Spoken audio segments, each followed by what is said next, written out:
Hey, bro. Living for memories. Yo, GIGI, turn it up. Hate real. Take pills. Hate there. Wonder why people showing fake love, but they hate real. Depression making me take pills. My heart want me quiet about the shelter when we ate there. That's like telling the kid to stay still. I couldn't do it. Gotta let pain out. I put it in music. That's the only thing that help other than drugs I'm abusing. I lost focus on myself, so my health I was about to lose it a few times, but niggas never aim when they shoot it. Could've died, but they blew it. If you gon' do it, nigga, do it. Now 2 more niggas got set, cause they held back when they threw it. Niggas gangsters from computers. I ain't into that. Niggas tell on you.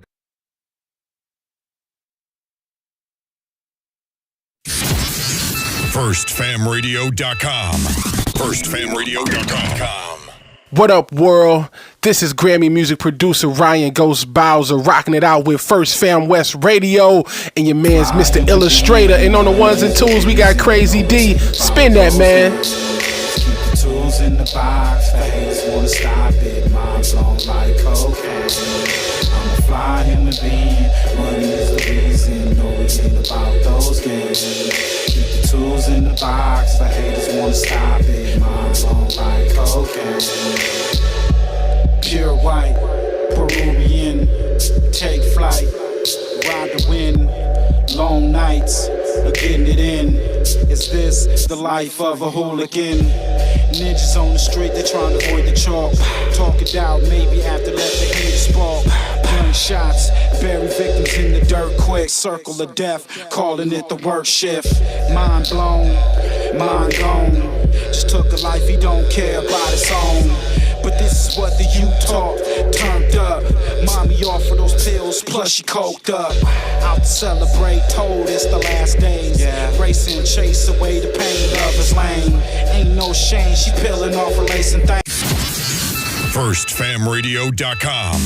FirstFamRadio.com. Ooh, 27 Club. Right, gang, let's really nail it this time. Here we go. A 1, a 2, a 1, 2, 3, 4.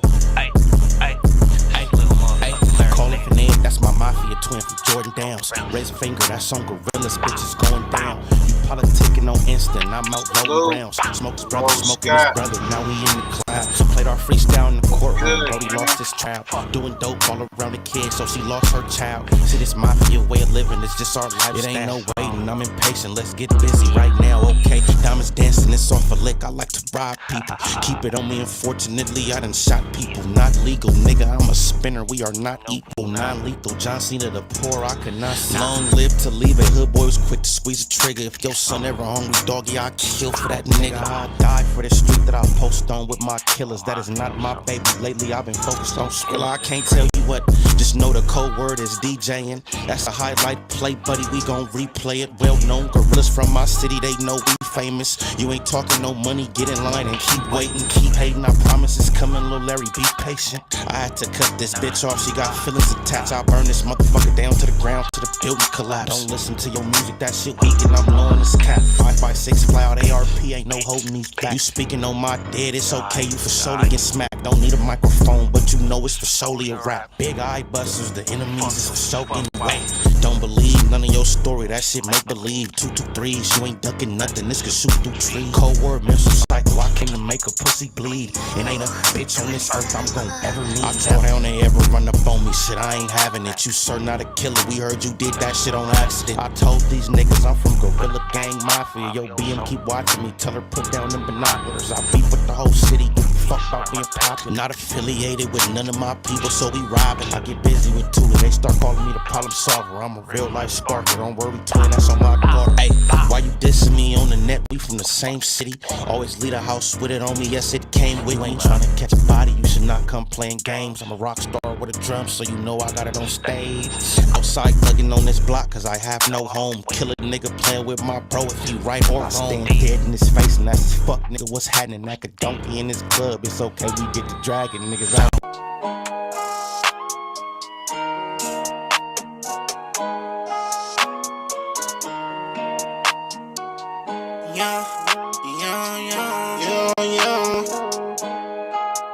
I'm coming straight from the bottom, yeah. I had to hustle, yeah. I had no option.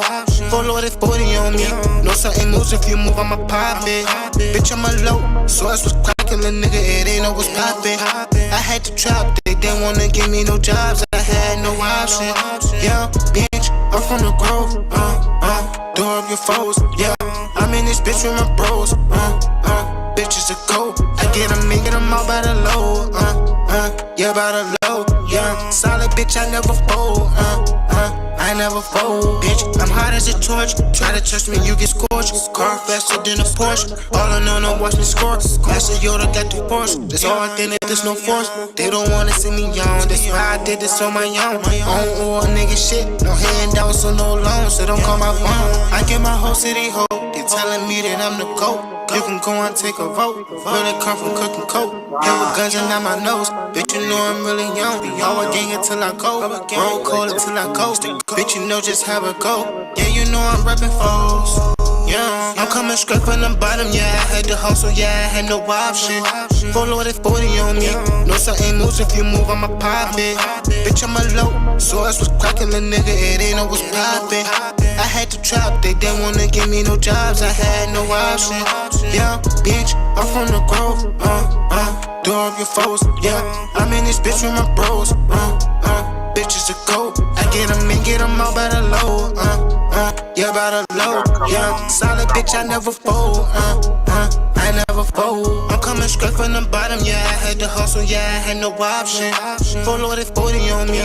No certain moves, if you move, I'ma pop it. Bitch, I'm a low. Source was cracking, little nigga, it ain't no was poppin'. I had to trap, they didn't wanna give me no jobs. I had no option. Yeah, bitch, I'm from the Grove. Door up your foes, yeah. I'm in this bitch with my bros. Bitches a go. I get them all by the low. Yeah, by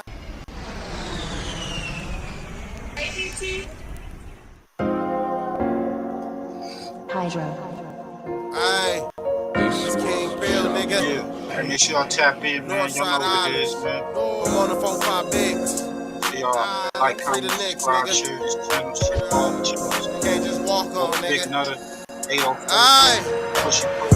Wanna join the gang, gotta slide first. Which one is the gang? He gotta die first. Hit him in his brain, make his eyes hurt. Hit him. Put him in the grave on a t-shirt. Niggas say my name, I'ma squeeze first. Palomar's Park, put the P first. Patrolling through the set till my feet hurt. Go get the Corvette, nigga, reverse. Them tramps ain't a threat, nigga, we worse. Northside Nick, so Vassar. Bitch on my dick, I'm finna bracker. Back get rich if I bracker. Make a right on town, nigga, head to hope. I'm finna set this bitch down right in front of the stove. Then go get loaded on Logan. I'm loaded. 4-5 Glock still smoking. I'm smoking. 6 shots left, reloaded. I'm tryna catch a truck, nigga, out Logan. Don't get scary when we turn on Gary. Nah. Right after this, I'm finna pop a cherry. Nigga, don't be a bitch like Halle Berry. Nah. Put that little nigga on the obituary. Yeah, jump out, nigga, do your shit, nigga. Northside Nick. Wanna join the gang, gotta slide first. Which one is the gang? He gotta die first. Which one? Hit him in his brain, make his eyes hurt. Hit him. Put him in the grave on a t-shirt. Nigga say my name, I'ma squeeze first. Palomar's Park, put the P first.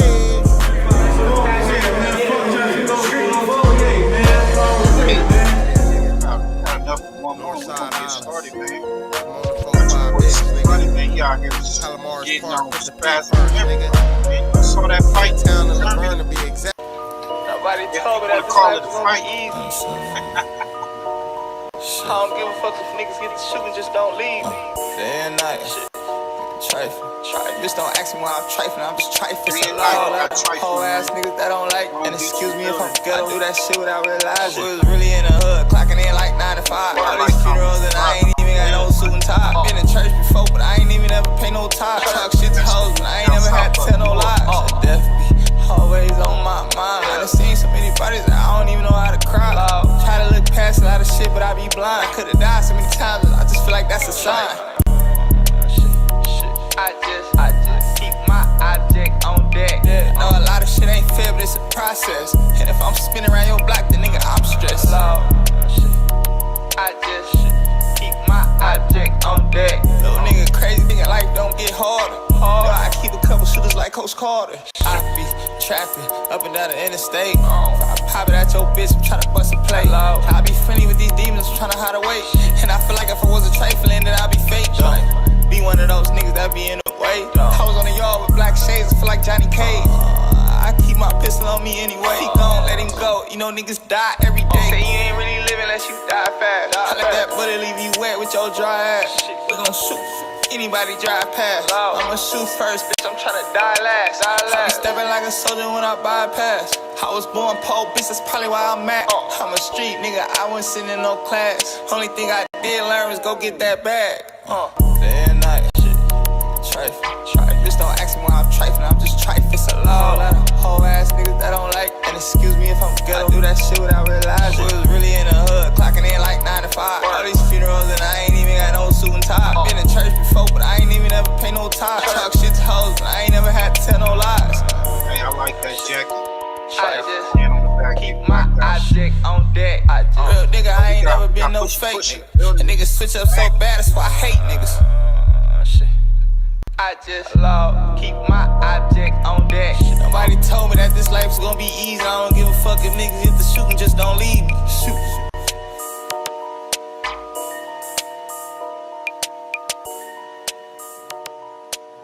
Yo, this gang culture is very, very serious on the West Coast. You see how everybody in their apparel, they in the right color apparel. I don't know what it is. Got trifling day and night. What's up, fellas, man? What it do, man?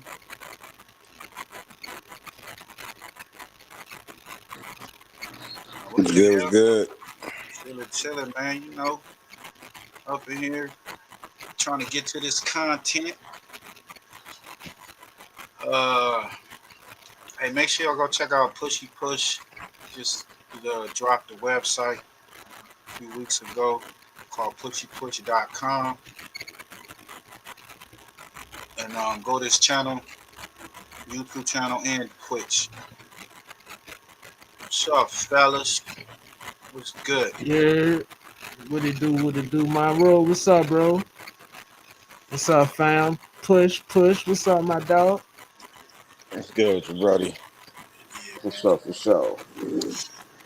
Hey, so we here reacting, man. Next on the chopping block today, we got a few things to talk about. We got Suge Knight, a little bit of Tupac, a little bit of P. Diddy, Gene Dill getting that MASE. AD and Trell call out Wacc, call him a dry, he said he dry snitching. And I'm hearing that AD call him out for the fade. He about to turn that one down. That's gonna be the 100,000 one he done turned down, but I'm hearing that he called him out fade for a fade, and we got some toxic relationships. You know, I'm quite sure y'all done heard about the gentleman that killed his wife on live and offed himself. The homie Big Nutter did a breakdown. Make sure y'all go check out his channel, Big Nutter 804. And we got GIGI Clowns. Loose Cannon said he's called Loose Booty Cannon for a reason. We got 607 Unk. This Munchy B, man. I don't know. Was it on purpose? Was it intentional? Was it an accident? I don't know. Call him the S word. You know what I'm saying?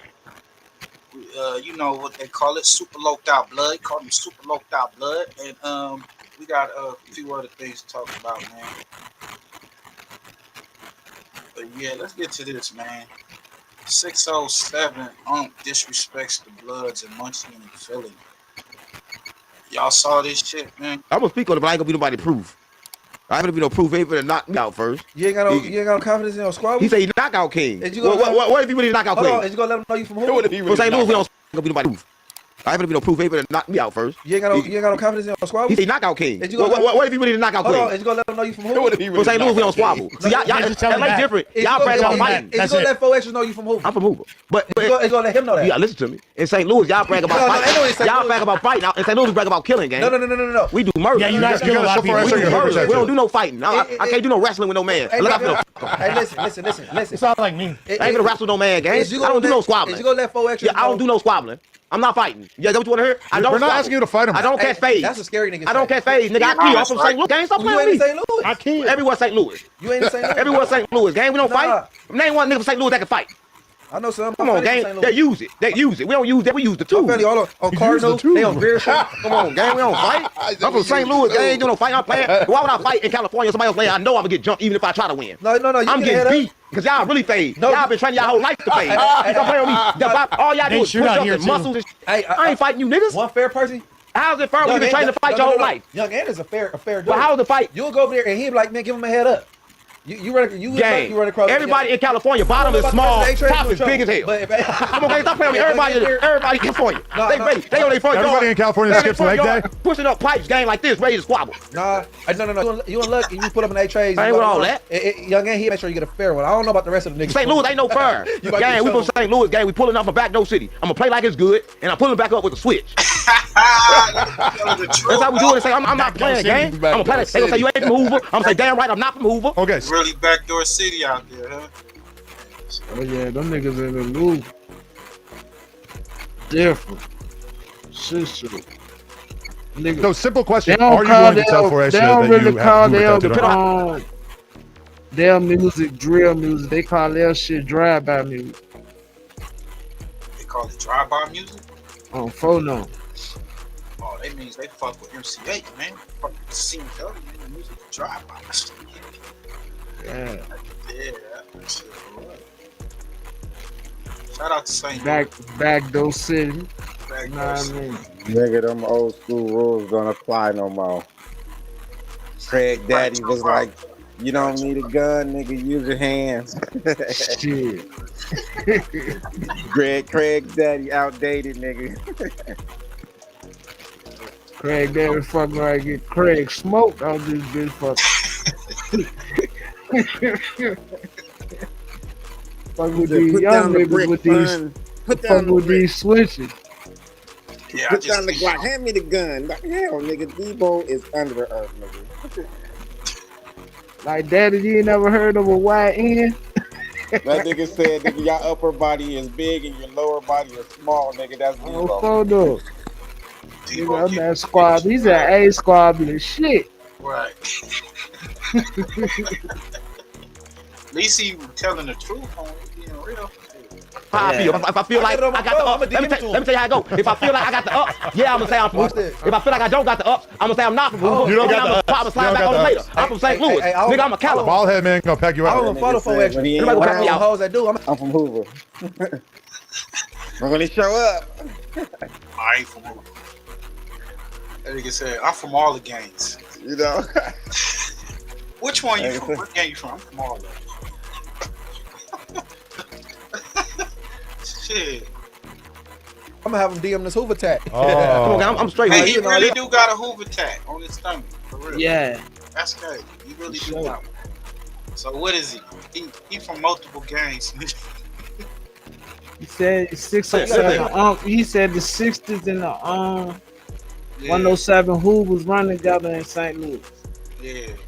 So he out here, he don't know politics, so they was basically trying to tell him that we got enemies out here, and those two gangs ain't friendly. You know what I'm saying?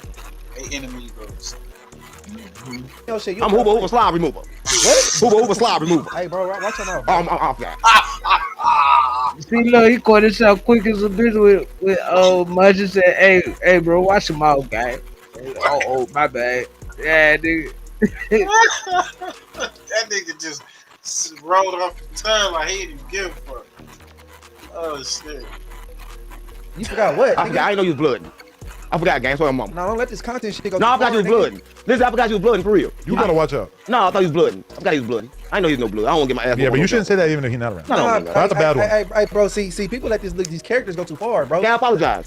I said sorry. It was an accident. On real shit, no content. But that's when you give me the character Crip that we used to say back in the day. So when you raise that kind of, you gotta understand. I'm a Crip for real. So you bring it out of me. That's what happened. But I apologize though, because I ain't that right now. I'm everything. But that's just a past shit. I think it means we used to say that. Different out there. No, I don't mean nigga. I mean the same shit across the globe. But like that nigga ain't trying to hear that. You know what you said. Apologize should be over, right? Yeah, but this is that's sincere apology. Yeah, no, I understand, but like nigga, I really apologize. Nigga, I'm sorry, nigga. I am sorry, nigga. I ain't know, dog. I ain't know. I ain't know, man. Look, I'm sorry. It should be over with, bro. Know what I mean? He ain't trying to get nothing else out there. He didn't want to get jumped, nigga. Hey, so people was getting at Munchie B and said he should have did something. Man, come on, man. I don't think so, bro. Cause that jump wasn't even worth all that, bro. And then come on, bro. And then somebody else would have got on gas. Know what I mean? Yeah. Nah, man. He in a lose-lose situation, man. So people saying that they saying, I guess he ain't the mayor like he said. Your boy Snoopy BA said he the mayor. Oh, I knew he was gonna take it and run with it. You know that's gonna come from him, yeah. right? Yeah, there's a few cats. His hating at it. There's a few his hating at it. You know his hating at it gonna say, yeah, Munchie should have did something. Say that nigga should have did something. What you talking about? What? What y'all expected him to do though? I'm just curious, you know.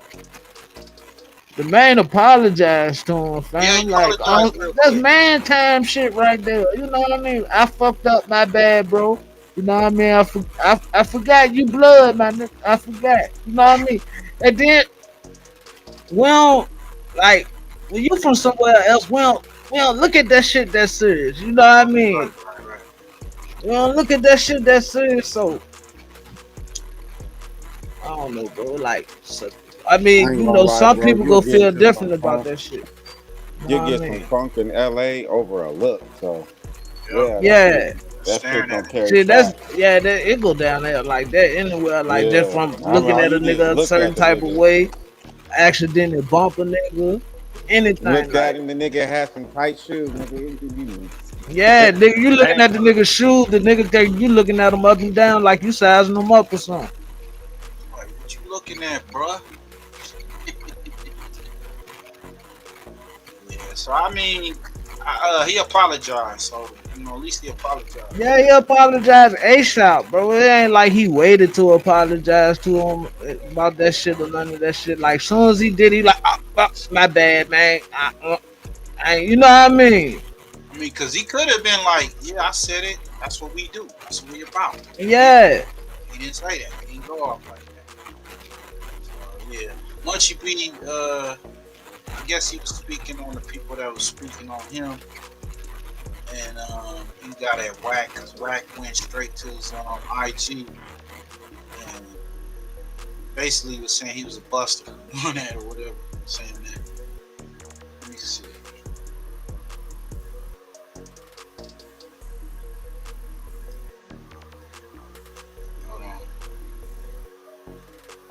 Having a senior citizen discount. You supposed to be getting your product right. You know what I'm saying? I came home in 99, right? I always held against my father. He was a bitch ass nigga because he wasn't there raising me. But now I got a son on the streets. His first 5-6 years, I'm a bitch ass nigga too. Whether it was dope, violence, the gang took me from him. That's what it was. Pause. So maybe you're right, bro. That's probably why your son gay. Because you wasn't there the first 5 years of his life. You know what I'm saying? You're right. You know what I'm saying? Maybe you're correct. But you talking about stop the tough shit. How do I be tough when I coexist with what's supposed to be rivals and do content with them? And I openly say that no, I'm involved with gang prevention and intervention. I'm trying to be tough. What are we talking about? What trying to be tough where? I sit on no jumper. The most I say is big team. I almost blood every other word. Nigga, you talking about Paru every chance you get. You almost 50. You 5 years away from having a senior citizen discount. You supposed to be getting your prostate checked right now. What are you talking about? Where do I try to act tough at? Crazy. Keep going. when I came home in 99, I didn't hit the streets. I went the right way of it, right? This real shit. Now, when you doing time, you meet people, you tied into shit regardless. So now when the phone calls coming, when niggas is getting out, instead of me saying, I got a sack for you, or a lick for you. I'm saying, hey, bro, let me see you in the truck driving school. I'm doing $400,000 a year with this shit. Hey, let me help you get your credit right. We flipping houses in Atlanta. Remember, my whole perception of what a gangster's supposed to be in was based off certain things I watched. So I'm working towards getting there. I've been home 26 years. He mad because I'm not running around the nigga, ain't no sidewalks for the only thing that I'm mad about is you telling the same story over and over. But that being said, if you would have eliminated going to the Y, going to the pen, and just straight started the trucking company, would you still consider yourself gangster? Don't mention the trucking company. Coming from the streets? No. I'm just saying, like you was in the streets, you was around the neighborhood, but you didn't indulge in no street activity. You just went straight legit off the dribble. Would you call yourself a gangster? Because I'm not coming from that. See, when I say that, that's for niggas that come from that shit and we doing the shit we doing, and then we didn't figure out a way without Harvard, Yale, right?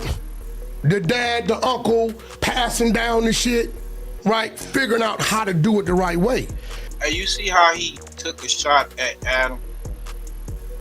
The dad, the uncle passing down shit. Like he said, oh, you know, you been getting what? You been getting money years, but like, and not knowing that cuz deep up in this shit, like you a peon. I mean, he just using you for content.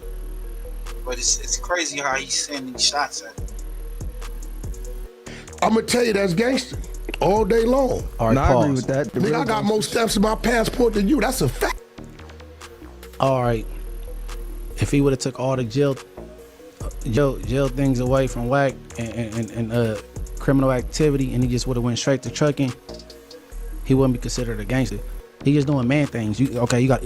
I'm a man first, you know what I'm saying? Then that gangster shit come next. So you a man, you taking care of your kids, you know what I'm saying? You providing.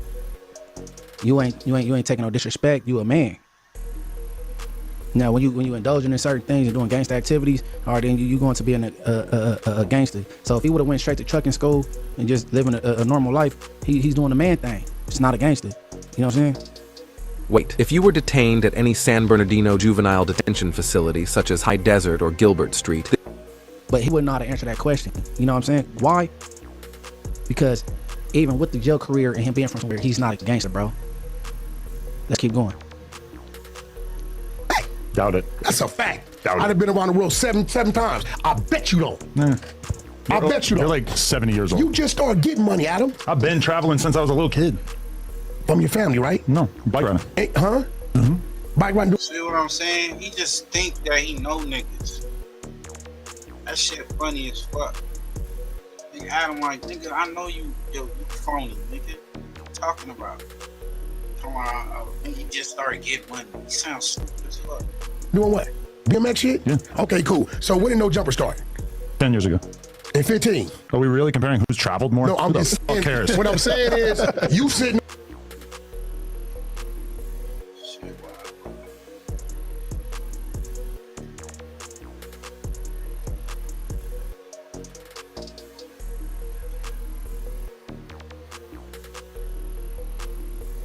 Well, God, my mama. And today, we in Pasadena. And I think I'm interviewing the blood in the crib. Or flip. Oh, no. You a blood gang. What's the red rat? Where you get the crib from? Oh, you a blood. Wait, hold on. Is it just the unk here? No, the punk is there. The punk is here? Yes, sir. Oh, no. Yeah. The punk is. You want the punk? No, you want the punk? to do with Tony. No, nothing to do with Tony. Gas ain't the same. Tony. Do you want the punk? I'll hook you up. No, it's who up? I'm saying you want the punk. I'll hook you up. Man, look, see. I'm saying the gas ain't the same. No, Tony is love and hang with Adam too long. He a crip. He crip Tony. Ask Crip Tony what this means. What? CK? Yeah, ask Crip Tony what that means. Then you want to kill that? You want to what that? Man, I don't want to do it. Where'd you get that from? Crip killer. But there's no A in there though. He a killer. He a crip. But that got nothing to do with no A is in there though. Killer different. He talking about killer. Okay, not with me though. I ain't on that. You know, so all your blood. Yeah. I'm blood too. I'm blood. I'm Pyro. What kind of blood you? And I'm Devil Lane. You Devil Lane. Listen, and we in Pasadena, right? For everybody watching, it just kind of got crazy because like I thought he was talking about fucking Tony. And you know, listen, you ain't getting no. Listen. That nigga, yo, he was trolling the shit out of these niggas, dog. This shit was funny, yo. I thought you said Tony on what I said. You said CK, Crip killer, That's Tony a Crip. Fucking. Okay, listen. I was born in the 80s. Question: if you killing the pussy? I'm not answering that. Yeah, okay, good. Listen, but we back here. This that new in that view skit for everybody watching. Explain to them who you even got a red cup. Come on, gang. You just too much blood. But let's explain to them who y'all is, though. For everybody watching this. Man, first of all, free my little bro, AOKA, man. You feel me? Who? First of all. Who? I'm saying, I can't understand. AOKA. He a rapper. AOKA. That's a real name y'all trolling. I'm giving you the real. Air out Cool J. Air out Cool J. No, where are you getting Cool J from? I'm thinking about LL. What's the LL? Okay, my bad. Air out Cool J. Air out Cool J. Yeah. Free him. Okay. Free him. Okay, my bad. Okay. But I'm Gangsta Nunu. Blood. Feel me? Off the dribble. You know I'm a blood. Off the dribble. I'm Cash Me Out. Come on, gang. Stop playing with me. Stop playing with me. Your name not no Cash Me Out. Listen, man. Listen. I don't come here to play, right? I came to do a real interview with real people. Listen, I'm gonna talk to you. I'm not talking to the name Cash Me Out. Doesn't like he got no cash. How you name Cash Me Out? Don't like you got no cash. Now, I mean, you look like you got no cash, gang. So what do you mean Cash Me Out? You look like you got no cash. Oh, maybe you got cash. I'm just, we in Pasadena, right? We in Pasadena. And listen, now I don't look like I got no cash. This threw me off right there, huh? No, you got a red cup too. You blood too. Oh. I got the blue. I'm gonna take the blue rag. I'm take the blue. I'm taking the blue. You on the red one? Yeah, cause we straight blood today. All the Crips watching this, Brick Lady, if you watching this in your cell getting hit, yeah, I'm blood now. That's why I'm all blood. Yeah, listen, it gotta stay. I'm Crip too. No. You said you're taking it off. No, DW. No, you said you're DW Flame. DW Flame. You were taking that off. Yeah, but DW Flame. Put it over. Yeah, DW Flame. Listen, like put it back there. Listen. You put it over the red rag at that. Yeah, you can't do that. You can't do that. Put it over. I'll do that though. Change. You gotta change that. I'm trying to change that. I'm blood now. Listen, I'm blood. Them is the homies too. So we're Bompton. No, we ain't in Bompton. Them the homies. But them homies. That's a little bit more down the freeway. Let's finish talking about who you is, right? Your name is my name is Cash Me Out. Yep. And your name is Gangsta Nunu. And y'all both from Pasadena, or you from a different hood? Pasadena. I'm just saying y'all look different, gang. You got on shorts like it's summertime. He got on pants like it's wintertime. What is it? Y'all look out in different weathers. I don't know. Y'all look kind of different. Listen, tell me what it's like if I was to grow up in Pasadena. Listen, I'm from St. Louis, right? We say words like the, her, and y'all talk like white people does. Who talk like white people? I'm just saying like the, y'all say y'all words all the way. We say with B's. All right. And gangbang. Where do you get white from? I don't gangbang. No, I'm a rapper now. Full-fledged rapper. But you know what? Out of town, some out of town folks do think that we talk too proper, even though it's ghetto to us. You know what I'm saying? Be honest. But out of Californians, like, oh, y'all niggas talk proper. Yeah, I was gonna say down south, nigga, they think Cali niggas talk proper. Yeah, they say we talking. Chick was like, in New York, she was like, where you from? I said, I'm from Compton. You ain't from Compton. You don't sound like you. Like, how I'm supposed to call you a bitch? What's up, bitch? What the fuck? She was like, no. Like, I gotta act belligerent, ignorant. Shit. I was like, yo. You don't like no rapper. You're not even say you rap, you don't like no rapper. That's one thing. Nah. That's what I do now. You're a full-fledged Crip killer. No, yeah. It's a difference, gang. Listen, y'all gangbangers is up the music in. Hell, because y'all come with all this violence. That's what they love. It's not about. They love the violence. It's not about violence. But I don't talk about violence. I talk about money. Money. I talk about this a little bit too. I'm lying. Oh, you gotta give it both. But I more so talk about money. Right. So listen, for everybody watching this, he a rapper, and I thought he was like a drug dealing killer, because I don't interview nothing but drug dealers and killers. But it's my first time interviewing rappers. Right? But you like a drug dealer, killing rapper. I think you like using rappers like a fake thing. I think you really like stealing the streets, y'all bloods. We don't do none of that. We just rappers. It's a snitch platform. We can snitch on this. No, we not. No. Snitch platform. We not. I went no jumping now, so everybody know we snitch. Okay, no jump. We didn't snitch when we was over. We don't snitch, no. Listen, without snitching, tell me what it's like growing up. Did you grow up in Pasadena or you grew up somebody? There's a lot of people who grow up. Listen, you know how I be. No, we don't. Did your grandma stay there? Did your grandma stay in Pasadena? Yeah. Okay. Which address? You got a house. You own a house here. Okay. Good. Now tell me how he's growing up here. Because your grandma stay here. As far as everything. Me and my grandma, like, she didn't like prove what I was doing. So what was you doing? How was you know what I was doing. I know. Listen, I was doing stuff I wasn't supposed to be. Listen, everybody watching nothing gay, because I know what you finna think with your sick. But everybody watching don't know who you is. You're not famous yet, so you gotta tell them. A lot of people know. Somebody know you. They know you're in Pasadena. That's it. They know this book. Listen, somebody heard your music. You better go. Who ain't heard my music? I ain't never heard it. You. That's you. Come on, gang. Listen, if you heard the music, put it down in the comments. But you I don't know if you're gonna make it, gang. You act like you too famous already. No, I ain't famous at all. Why you say that then? I didn't say that. I said people know me. I didn't say I'm famous. Who is up here? What you looking for? I'm looking for his career. I'm just giving the real thing. Because like he said people know him, but then say they don't know him. No, I normally go up there from the I said I'm not famous. You name No. I said I'm not famous. Not people know me. Yeah, not yet. They know you're in Pasadena. Around two. Where you LA? Like you feel me? Okay, I'll ask you this. What do they know you for? What are you known for, like, out overall?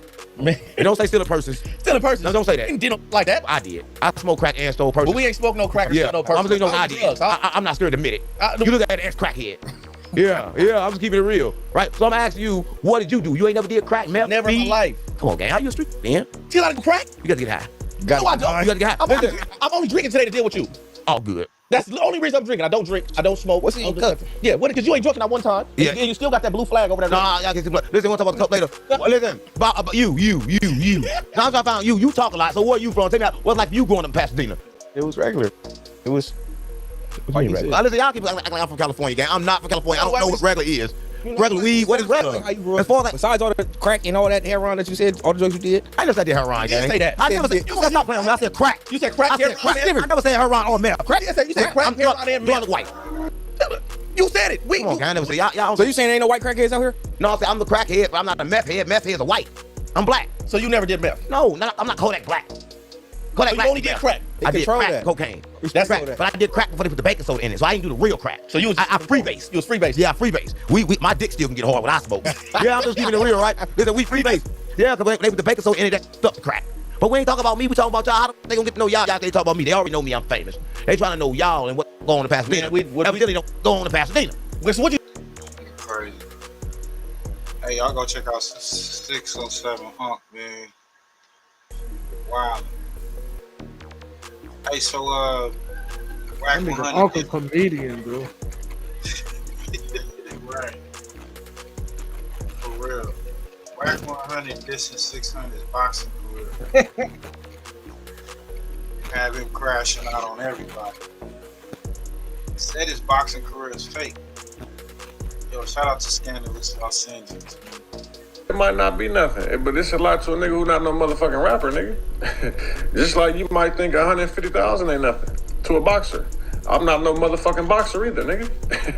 Nigga, I ain't stepped in a boxing ring, nigga, so I was 32 years old, bro. I'm not no motherfucking boxer. It's free money. I'm not no motherfucking rapper. It's free money, nigga. I'm a street nigga, bro. So y'all get this shit twisted. Y'all just really fans. Y'all really just fans. Y'all really just fans, bro. You know what I'm saying? Not no motherfucking rapper, nigga. Give a fuck about no rapper, no motherfucking boxing. I really don't give a fuck about too much shit at all, really. If you know 600, I really don't give a fuck. I'm a real street bro. I just make this shit. I'm a real good actor. I rob people. That was how I get down back in the day. I make it look like I'm a square. I make it look like I'm a boxer. I make it look like I'm a rapper. I don't give a fuck about none of that shit. Nigga, I done killed kids out here, boy. Yellow tape shit. Fuck out of here, man. Trust me, You bro. that mad because you did lost you that ain't match? gonna say that. That's what I'm saying. He that mad, bro. Hey, yo, what? Hold on, bro. Yeah. Did he say he yellow tape shit out here? Nigga, I'm about to drop a dime, nigga. Fuck that, nigga. Where my fucking banana at? Shit. Dropping a dime, nigga. I'm snitching on 600, nigga. Shit, With the popo, I'm about to tell the popo, nigga. This nigga is wildin', man. He is wildin'. What is he talking about? That nigga King Peel having a ball with this. He don't went on no jumper talking about this shit. Pockets was getting a little thinner since we got there. It's all good. About to drop a dime, Nutter. I'm about to drop a dime on this. I'm ready to say On that's itself. push. I'm about to drop a dime, Nutter. Got my banana. Niggas is stupid. I don't like that. I don't like that. I like that shit. Oh shit. I don't like that shit. Yeah, well. That nigga self-snitch. Meanwhile, little did we know, this local big head nigga named Rico started feeling his pockets was getting a little thinner since we got there. Pockets was getting thinner. Trouble was right there on that corner, staring right at him. Yeah, they rolling hard too. They slanging real good, real good.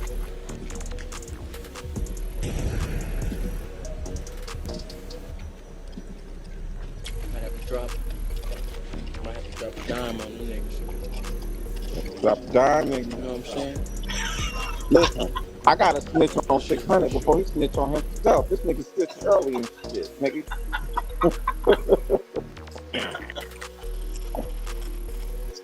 Expose the exposers. And once again, Christopher Loves Boys doesn't disappoint. When Loves Boys goes live, he allows his viewers to call in and ask him some questions, or to just leave a comment. But the second someone asks something real, he snaps on them, starts cussing them out, and cuts the call. We've all seen the highlights, the pretend fight, the imaginary $140,000, and of course, CS2 back and Adam on No Jumper, roasting him over the whole shrimp and Benadryl incident. Hell yeah, so what you doing next? So you taking any more fights or is it wrapping? No, I got a few more. Shit, that wasn't my first fight. I got 23 professional fights, bro. I got 20 by knockout, nigga. 20 knockouts, nigga. So, you know, I got a few more lined up this year. Oh, okay. Did you see what Wacc said about you in the Benadryl? Did you see that? No. Wacc my guy. Yeah, he was sticking up for you. He wouldn't put no smut on you for nothing. We already know the caller is trolling Loves Boys, because that's exactly what Porky did. He smeared his name all over the place. Let's not forget, Porky is the one who started the whole Benadryl story. That was him. He is also the one that said every time Loves Boys eats shellfish, he gets knocked out. And then there's Loves Boys, right at the top of this clip. He said that he's got 23 professional fights and 20 knockouts. But on No Jumper, you hear Aryan Adams say that Porky told him that he could take him down to Mexico and get him the exact same record that Loves Boys has. Plays loyal until the cuffs come out. Then suddenly he's got a whole lot to say. Just like he did with G-Face and Loose Cannon. So yeah, Porky's definitely out here smutting him out. And what does Loves Boys say?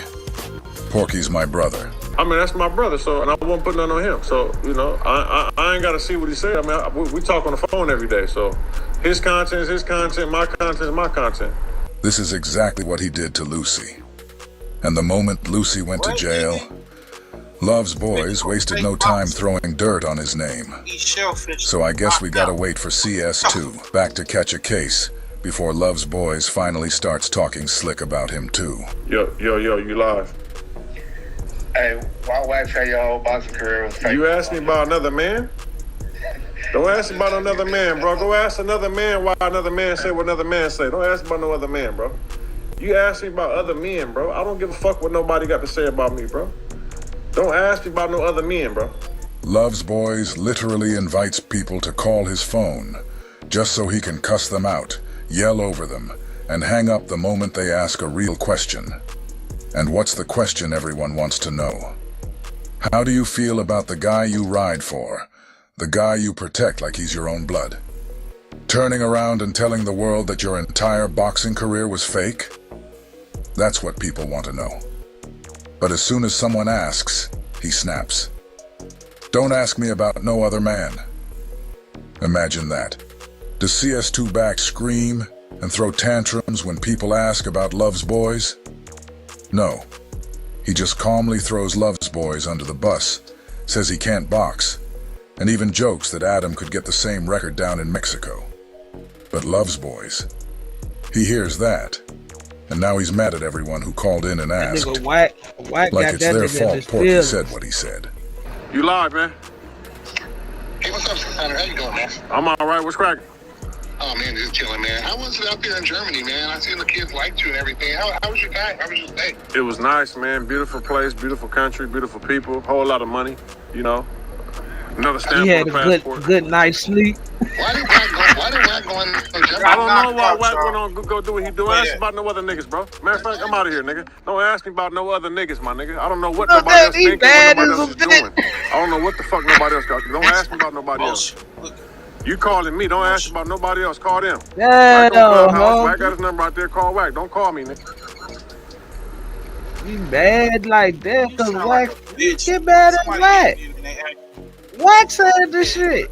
You can't get mad because nobody want to know how you feel about what Wacc said. We know you mad, bitch. But you scared to say that. That is crazy. Scared. You's a bitch, boy. Man, that shit wild, bro. You was a puppy dog. You was a big ass puppy dog. Like, come on, dog. You let Wacc get you in your feelings, and you taking it out on the subs, dog. Come on, man. What the fuck? You had a good night's sleeping journey. A-Shop, you had a good sleep. Put your big ass down. Man, what you thought was gonna happen, dog? You see that nigga stumble? See, you see what happened when you fight a motherfucker your size? You can't take it. That nigga hold. You can't take it. His foot was wiggling and everything. That nigga shit was fucking shit. That nigga went to sleep. He was asleep. Man, that nigga was... Nah, I bet a snore came out. Man, what? He was out. Bing! Yeah, That was a German knockout, nigga. You got knocked. Come on. You can hear the shot. It was like, pop. Soon that German said this supposed to be an American street crook, nigga. Oh yeah, I'm gonna knock this nigga out. He probably said, Das Boot, nigga, Das Boot. Look at this shit, bro. Look at this shit. This is from the other angle. Put him to sleep. Scheisel. This is from the... hey, man, my wife is German shit. Schnitzel. Scheisel.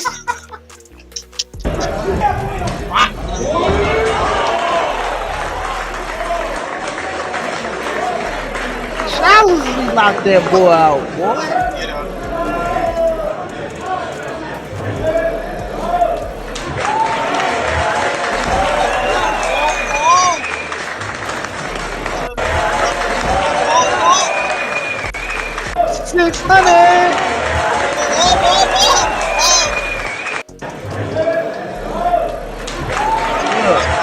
They had to pick his ass up. He couldn't. Legs still wobbling. Take your time. Take your time. Take your time, man. Take your time. You went in there. Thought shit was sweet. You thought shit was sweet, huh? That white boy put your ass to sleep, huh? Down goes. Bruh. Bruh. Fuck what you talking about? You see how he kind of... Niggas told you somebody was gonna knock your big ass out. Nigga told you somebody was gonna get your big ass. And you thought shit was sweet in Germany.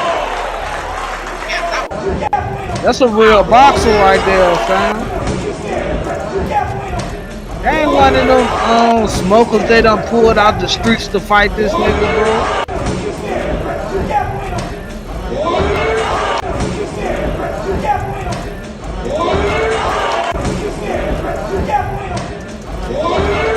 Hey, the crowd is the girl like...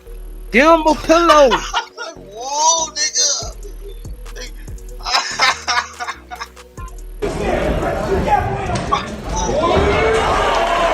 Damn, that nigga went down like fucking towers, twin towers, folks. Yeah, man, he got mad. He didn't want to talk about it. Why you want to talk about that fight, man?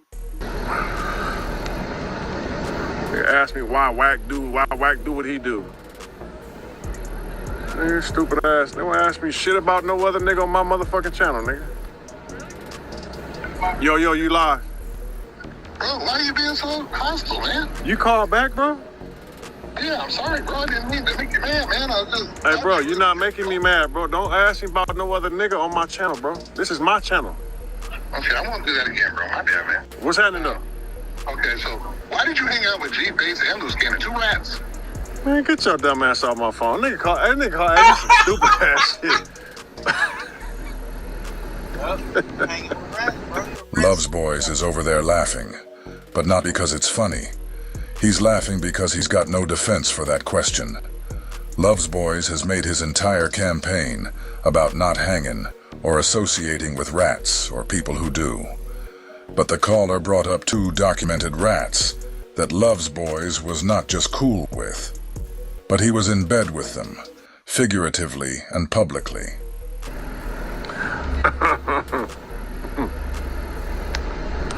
Nigga try to be cool and be nice. Man, my bad, man. I done mean make you mad. Why you hang out with G-Face? Man, shut your buster ass up, nigga. Niggas be asking some stupid ass shit now. I don't even fucking know G-Face, nigga. The first time I met G-Face, you know where I met him at? The only time I met that motherfucker was at This No nigga Jumper. mad at everybody you know the first but time I Wacc. met motherfucking Loose Cannon? At No Jumper. I don't know these niggas. I ain't grow with these dudes or nothing. The first time I met these niggas was at No Jumper. They want to use me when they got a show. I don't know them dudes, bro. That's the first time I met that nigga 2 years ago at No Jumper, bro. It's funny. Every time those rat allegations come up, Love's Boys suddenly gets amnesia. He's quick to say, I don't even know those dudes. But let's keep it real. The same rat he claims not to know is the same one who brought him to No Jumper the very first time. Not Brick Baby. Not some random industry plug.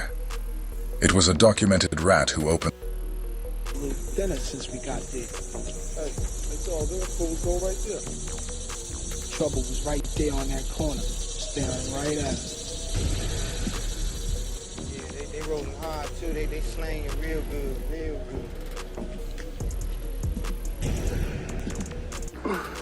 good. What's up, big bro? Man, I got a show, man. You should come with me. I'll pull up, cuz. You feel me? And so when you do that, niggas start saying, oh, you know them, you know that. I don't know these niggas, bro. These niggas don't know me from nowhere, bro. If Love's Boys got all this juice like he's Tupac or something, then why did he need an informant to bring him to No Jumper? Where was all that motion then? If he's really that plugged in, how come his homeboy from his own neighborhood didn't bring him through? Why did it take a known informant to open that door for him? He wants to act like he's the one with all the power, all the reach. You can't claim to be the wave when a rat is the one paddling the boat. Y'all know where I've been all my life. All my shit is documented. These niggas come out of nowhere. I don't know these dudes, bro. I don't know them. Yo, you live. They said your career is fake on No Jumper. Man, I don't give a fuck what nobody say about me, bro. It's 1,000 niggas say fake shit about me, bro. Listen, bro, stop asking about what another nigga saying, bro. I don't give a fuck what nobody say about me, bro. Listen, bro.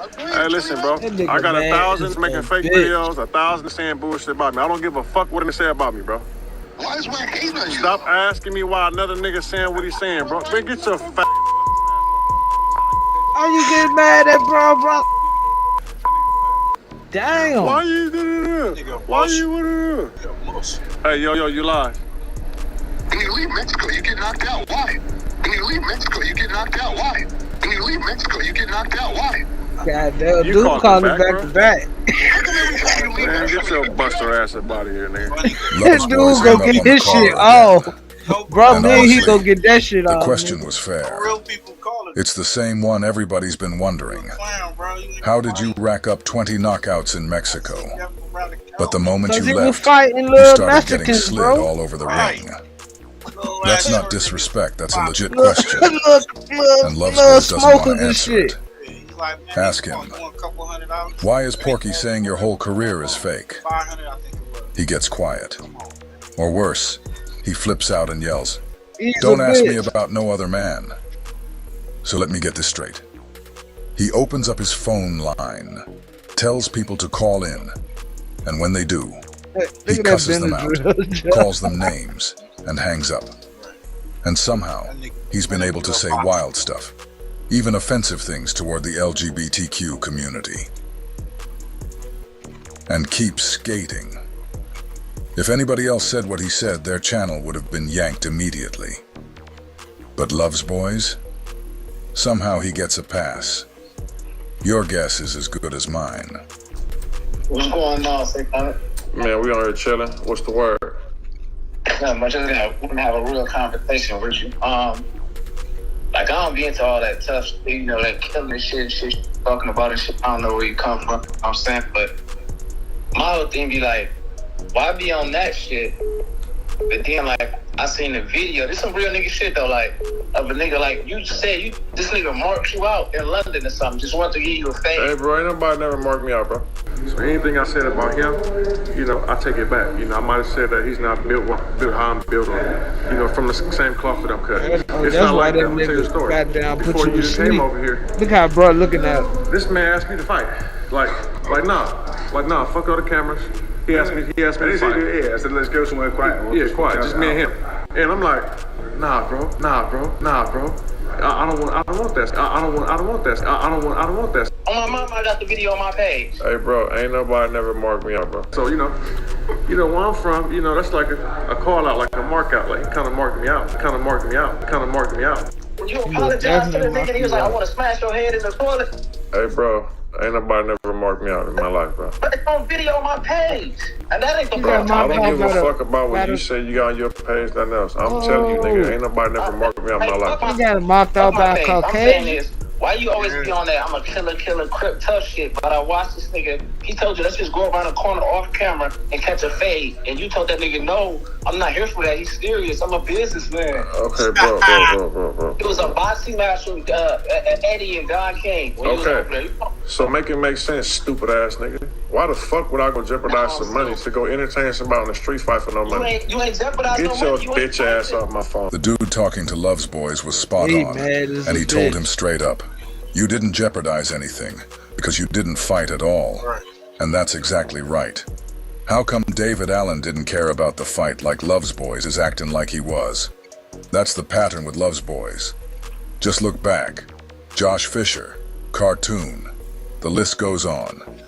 Fight after fight that was supposed to happen. And somehow, it never did. The only time he actually steps into a ring is either in Mexico, when he's paying the opponent, or a fake fight that Love's Boys absolutely refuses to get out of the first round. And here's the wild part, like the caller said. This man loves to talk tough about killing black people any chance he gets. But put him around white men from England, and suddenly he's quiet. Suddenly he's humble. He'll admit he got marked out over there. But then he comes back and tells us, I never got marked out. And I know when a man's serious. So I have to bow down like, nah, it's not about that. And I know when a man's serious. So I have to bow down like, nah, it's not about that. And I know when a man's serious. So I have to bow down like, let me take this last call. What's happening with it, bro?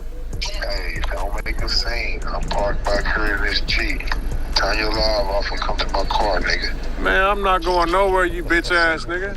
The fuck you talking about, nigga? I just want my face. I'm in a Jeep. I don't give a fuck what you in, nigga. Pull up. You with the fat tube socks and the nigga in the red hoodie, nigga. Come here, nigga. Yeah. He said, he said the nigga in the red hoodie. He said, you got them tube socks on. That nigga was on the beach right there in the background. That nigga was scared to go over there. Man, what's up with you, 600? Yeah. Walk back here to the Jeep, nigga. I'm gonna wait for you. What you hang up for, Scary? What you hang up for? What you hang up for? Buster ass nigga. Hey, but listen, we about to roll. We gotta do our cardio. We gonna run. What's happening? What up, though, 600? What's up, homie? I know you be getting a lot of hate, man. So I want to let you know, man, you was a handsome, high yellow brother, man. You handsome. Thank you. Handsome as hell, boy. Thank you. Holla at you, boy. I love you. Okay, thank you. All right. Might have to drop a dime on them niggas. You know what I'm saying? I don't like that shit. I don't like that shit. Yeah, well. Y'all niggas is crazy. What the hell, y'all niggas wrong?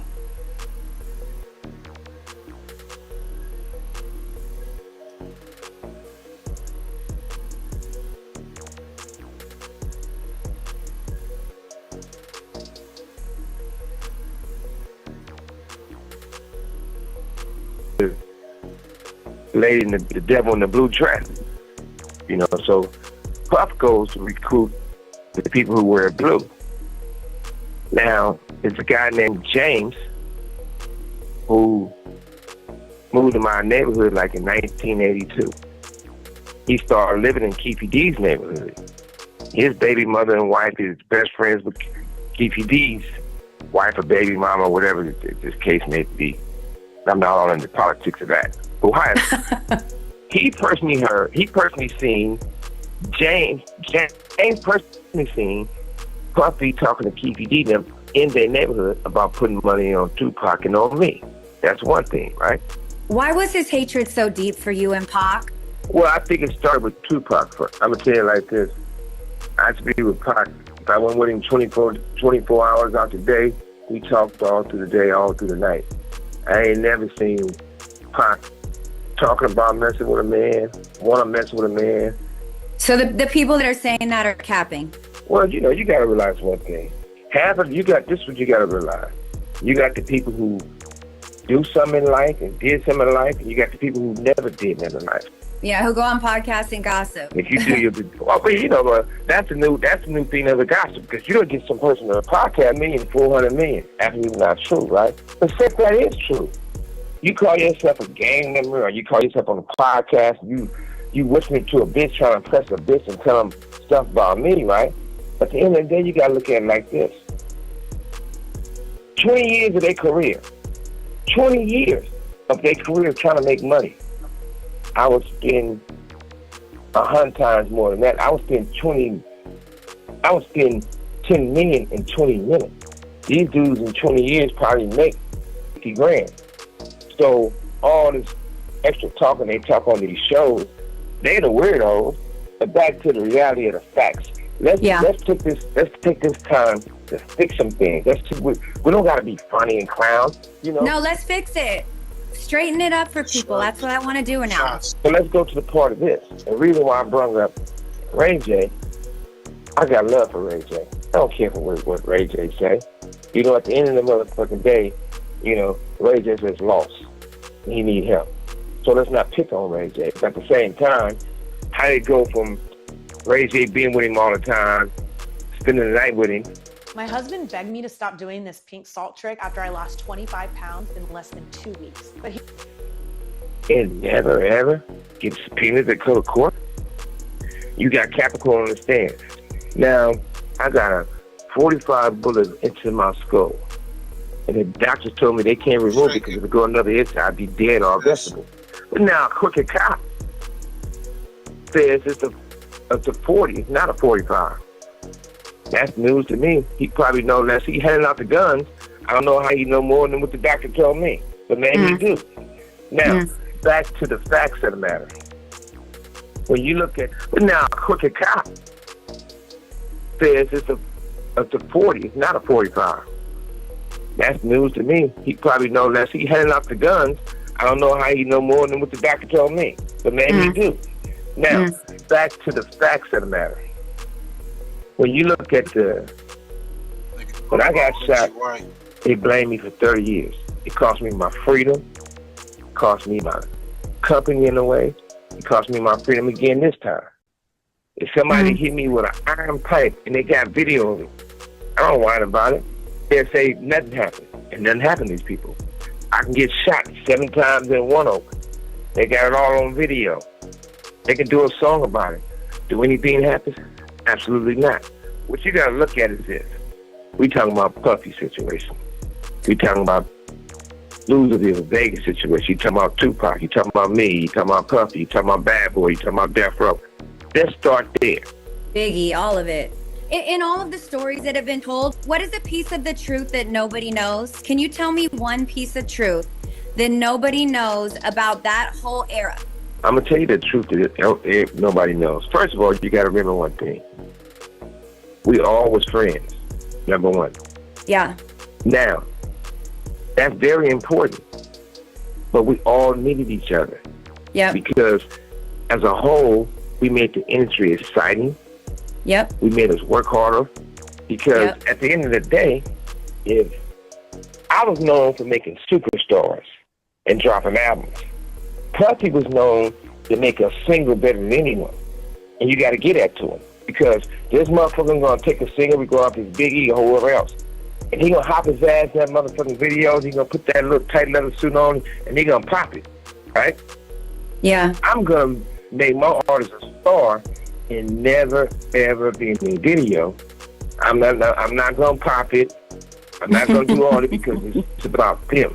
And my artist stock in Death Row. I know. Every last one of them. So where? Tell me where it first goes wrong. I think it went wrong because of the people in the industry and not us. I called a meeting for all of us. I say, hey, and this is a meeting in the prime of everything. I said, look, they got 6 distributors.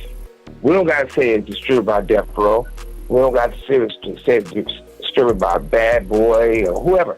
We don't got to do none of that, right? I said, this is what we do. You didn't need them. You didn't need them. They were taking the money, and you didn't need to give them that cut. Period. They didn't need them. So I told everybody, I said, look, all my artists, I'm giving them their own label. I gave Snoop, you gonna have your own label. Pac, you got your own label. Dog, everybody have their own label. So in that meeting, what was the agreement? Why did it go wrong? So this what happened. We all in this meeting, and I said, look, I don't gotta do this by myself. It could be some we shit. So this is what we're gonna do. We control the industry because for them to have a hit song or break a new artist, they need a track by one of our producers. Yeah, they needed all of you guys. One of our artists. Got it. And they needed this, right? Yes. I said, so what we're going to do is we're going to have a distribution company, and we're going to call it the Lucky 7. The Lucky 7 is going to get all the talent and distribute our own shit. So Puffy raised his hand like he's in class. He said, can I talk? I said, go ahead. He looked, he said, I'm not worried about the white people that we can see. I'm worried about the ones gonna pull up on our front yard and those pickup trucks and talking about burning signs in the yard. What does that mean? He's worried about the white men coming up in pickup trucks harassing us, telling us we can't do it. I said, well, you take your Martin Luther King ass on out of here and have a dream. The ones who want to be like Malcolm X and all things necessary, let's stand and talk. So that divided the coasts. That divided everything, and that turned everything to making sure tonight to the industry most wanted. They played every person against everyone. So it starts like this. The white men did. Right. Well, we had the biggest peace treaty on the West Coast. I can't speak for anyone else. I'm born and raised out here. Procrastination is not a problem. Instead, new science reveals it's the secret to finding purpose. Right. Now, on the West Coast, we have one of the biggest peace treaties ever with all the different neighborhoods, the gang members, and everyone. After Rodney King got his ass whooped in the riots, right? Yeah.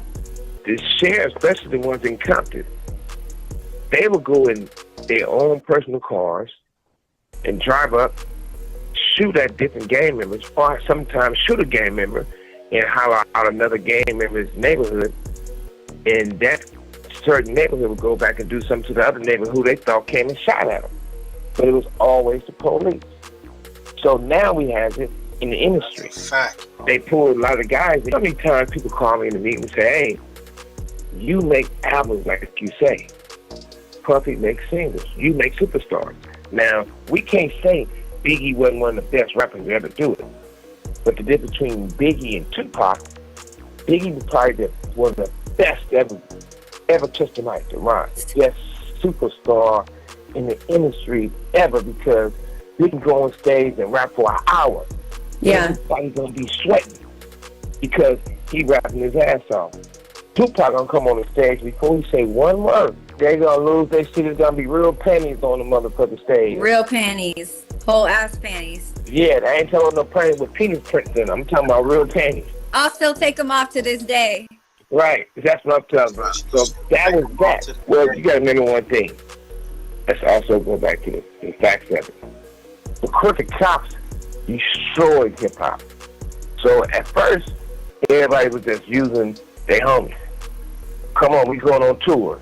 We going to this club. So now you're going to take your homies because you want them to eat. You want to give them a job. You want them to make some money, right?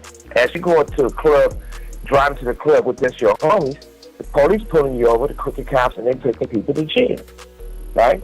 So later on, these same crooked cops come to you and say, hey. Who are the crooked cops working for at this point? Well, the crooked cops is this. Reggie Wright Jr. on our side. No, I know, but whose interests are they working for? They working for the interest of the money for themselves. So this is how you gotta look at it. Okay, so whoever's filling their pocket. Right, so now this is the thing, right? So once again, so now you got the crooked cops who's supposed to be the one carrying the guns for us, making sure they don't harass us. Now the police, I was smart to say, let a cop deal with a cop. The homie go and say, hey, what's going on? The police show us back and talk to the police. When you go back and you check all the boxes, every time something happens, the crooked cops infiltrated us. Like the FBI infiltrated the Black Panthers back in the day.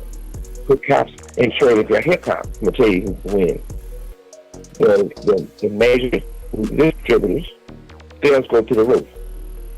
The crooked cops, because they got paid to participate and make sure it go down.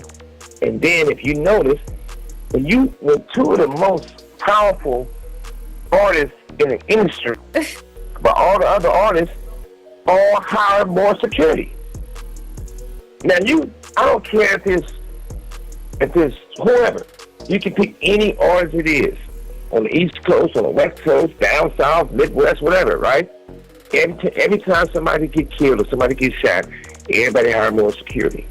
Every time somebody get killed, somebody gets shot, the majors make more money. And they use that for excuse. So if you somebody, say you Lil Wayne, I tell you what, probably two of the baddest little young motherfuckers out is NBA Youngboy and Tory Lanez, right? So say you those two guys. The minute you get in trouble, or they think you get in trouble, that gives them a reason not to give you the big bag. They should give these guys $500 million. They should call those dudes in their office and say, you know what? Matter of fact, here's $1 billion. You deserve that. So everything is coming down to masters, ownership, and money? But you're missing the point. You got to understand something. What's the point I'm missing? The point you're missing is if there's problems in the industry, they got an excuse not to give these guys billions of dollars. Because they said nobody want to deal with you guys because it's going to be shooting, it's going to be fighting, it's going to be arrests. But they said, we're going to do you a favor and give you some small money. Well, they should give these young guys billions of dollars. You know how much money they make for everything out of music? No. Well, the facts of it is this. They wanted to take his power from him. They could have been took his power. And you got to remember one thing. You got to look at my situation. Well, they did, Suge. They have. I know, but I'm going to tell you, this is how it starts. I haven't did not one thing to have Universal or Interscope or anyone else get my masters. I didn't do anything illegal or anything wrong, even when the Harrises lied and said they had something to do with my company. That was proven they didn't. They got nothing. They gave Louis a Harris because my lawyer, who represents all the same people, did show up to court one day. Now look at the bigger picture of the whole situation. All of a sudden, they've been doing the stuff Puffy been doing. They told him. I'm gonna ask you a question. You're an incredible singer. You got a great voice, better than most anyone. You're a beautiful one. You can dance. You got rhythm. You got the voice, and you gangster about your shit, right? Why do you think they didn't let you to be the biggest artist that anyone could be? Now, I feel bad for you, but I feel great for you because Me too. Because you still who you are. Now, this is what I want to say. Yeah. Now, if they really were trying to get Puff, right, as everybody calls him Puffy, I wonder why. But listen, they really was trying to get him, right? The prosecution would have been sitting outside your residence with a subpoena. If they ever had you on the stand, right? They would have showed that here was this beautiful woman who has all the talent in the world, and they even blacklist her, right? So why do you think that in these women, regardless if it was Cassie or Capricorn or whoever, any of those motherfuckers, right? the Asian girl, 50 Cent's baby mama, whatever, right? If they told the truth about Puffy, they'd probably only be able to get a McDonald's job. Because nobody in the industry would never hire them again. So basically, that's the power of racketeering. That's the power of controlling people with violence or threats. You ain't lying, man. You talking about Cassidy and everything. I ain't gonna be working with her no more when you do that type of shit, you know what I'm saying? You out somebody, they start blackballing you. So that's why her motivation was to get that bag. But do y'all think that Puffy gonna go down? Is he gonna really do some real time? Are they gonna do him like R. Kelly? Ooh. You know, I don't know. That jump, Puffy jump up and down with it. You know what I mean? Yeah. Like some of that shit unbelievable though. Especially like with 50 baby mama and shit. Like, yeah, that's wild. That shit don't make that shit for real. It only make Puffy look like a freaking manipulating ass nigga. Like, you know, that shit crazy. Yeah, he definitely one of those. Yeah, let me speak this up. To the sheriff's department. So it's a clear conspiracy behind the whole thing. And there was we also spoke about the 40 caliber Glock that was confiscated from, I said last time it was Gaddafi, but it was actually Hussein Fatal, who was trying to get inside the House of Blues on the 4th of July in 1996 and an off-duty Santa Monica Police Department, because a lot of people know that the House of Blues is not Santa Monica, so they're probably wondering how did the Santa Monica Police get the gun. Well, it's the off-duty Santa Monica Police Department officer who searched Hussein Fatal and took the gun away from him. So when he took the gun away from him, he gave the gun to Kevin Hackett, who at the time was an FBI informant, also an informant for ATF, and but his regular profession was a school policeman. So the Santa Monica Police Department officer, off-duty officer, gives the gun, the 40 caliber Glock, to Kevin Hackett. Kevin Hackett, in turn, sends this gun to the FBI. The FBI checks this gun for ballistics, right? The gun comes back clean, okay? They say, okay, you know, no bodies on it, nothing like that. They give the gun back.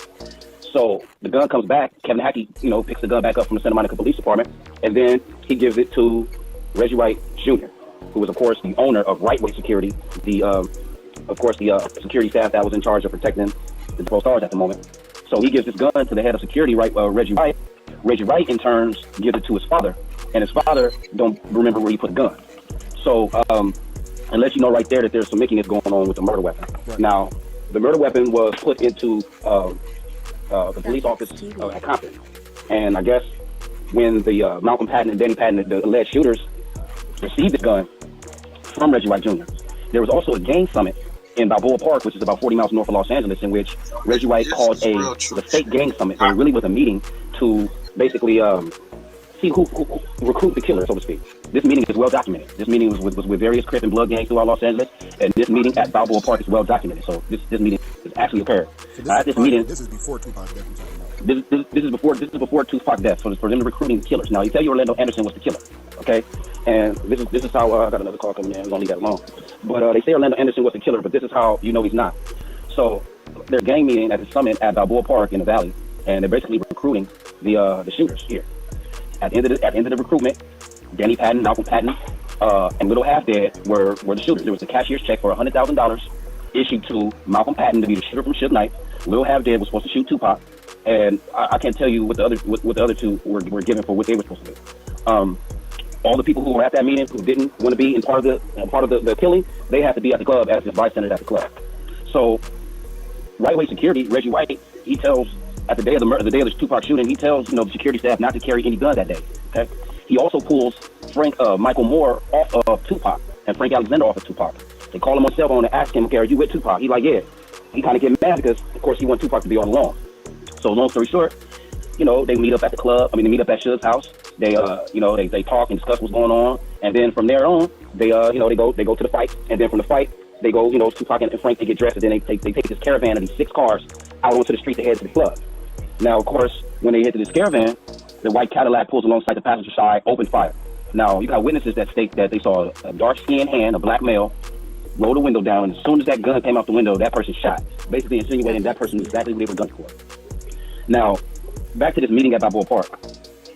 This meeting at Balboa Park supposedly was video recorded and tape recorded, and the person who has this video and tape recording is keeping it for evidence right now in case, I guess, I don't know if, the people were trying to kill him or not. And everything I'm telling you, bro, is well documented. I'm not talking from like word of mouth or nothing. Everything I'm telling you, anybody who's a real fan of this, they know and they can go find this information. All you have to do is look and read the book Chaos Merchants, okay? And there's also a book called Tupac 187, all right? These are books that basically tell you exactly what happened in these situations.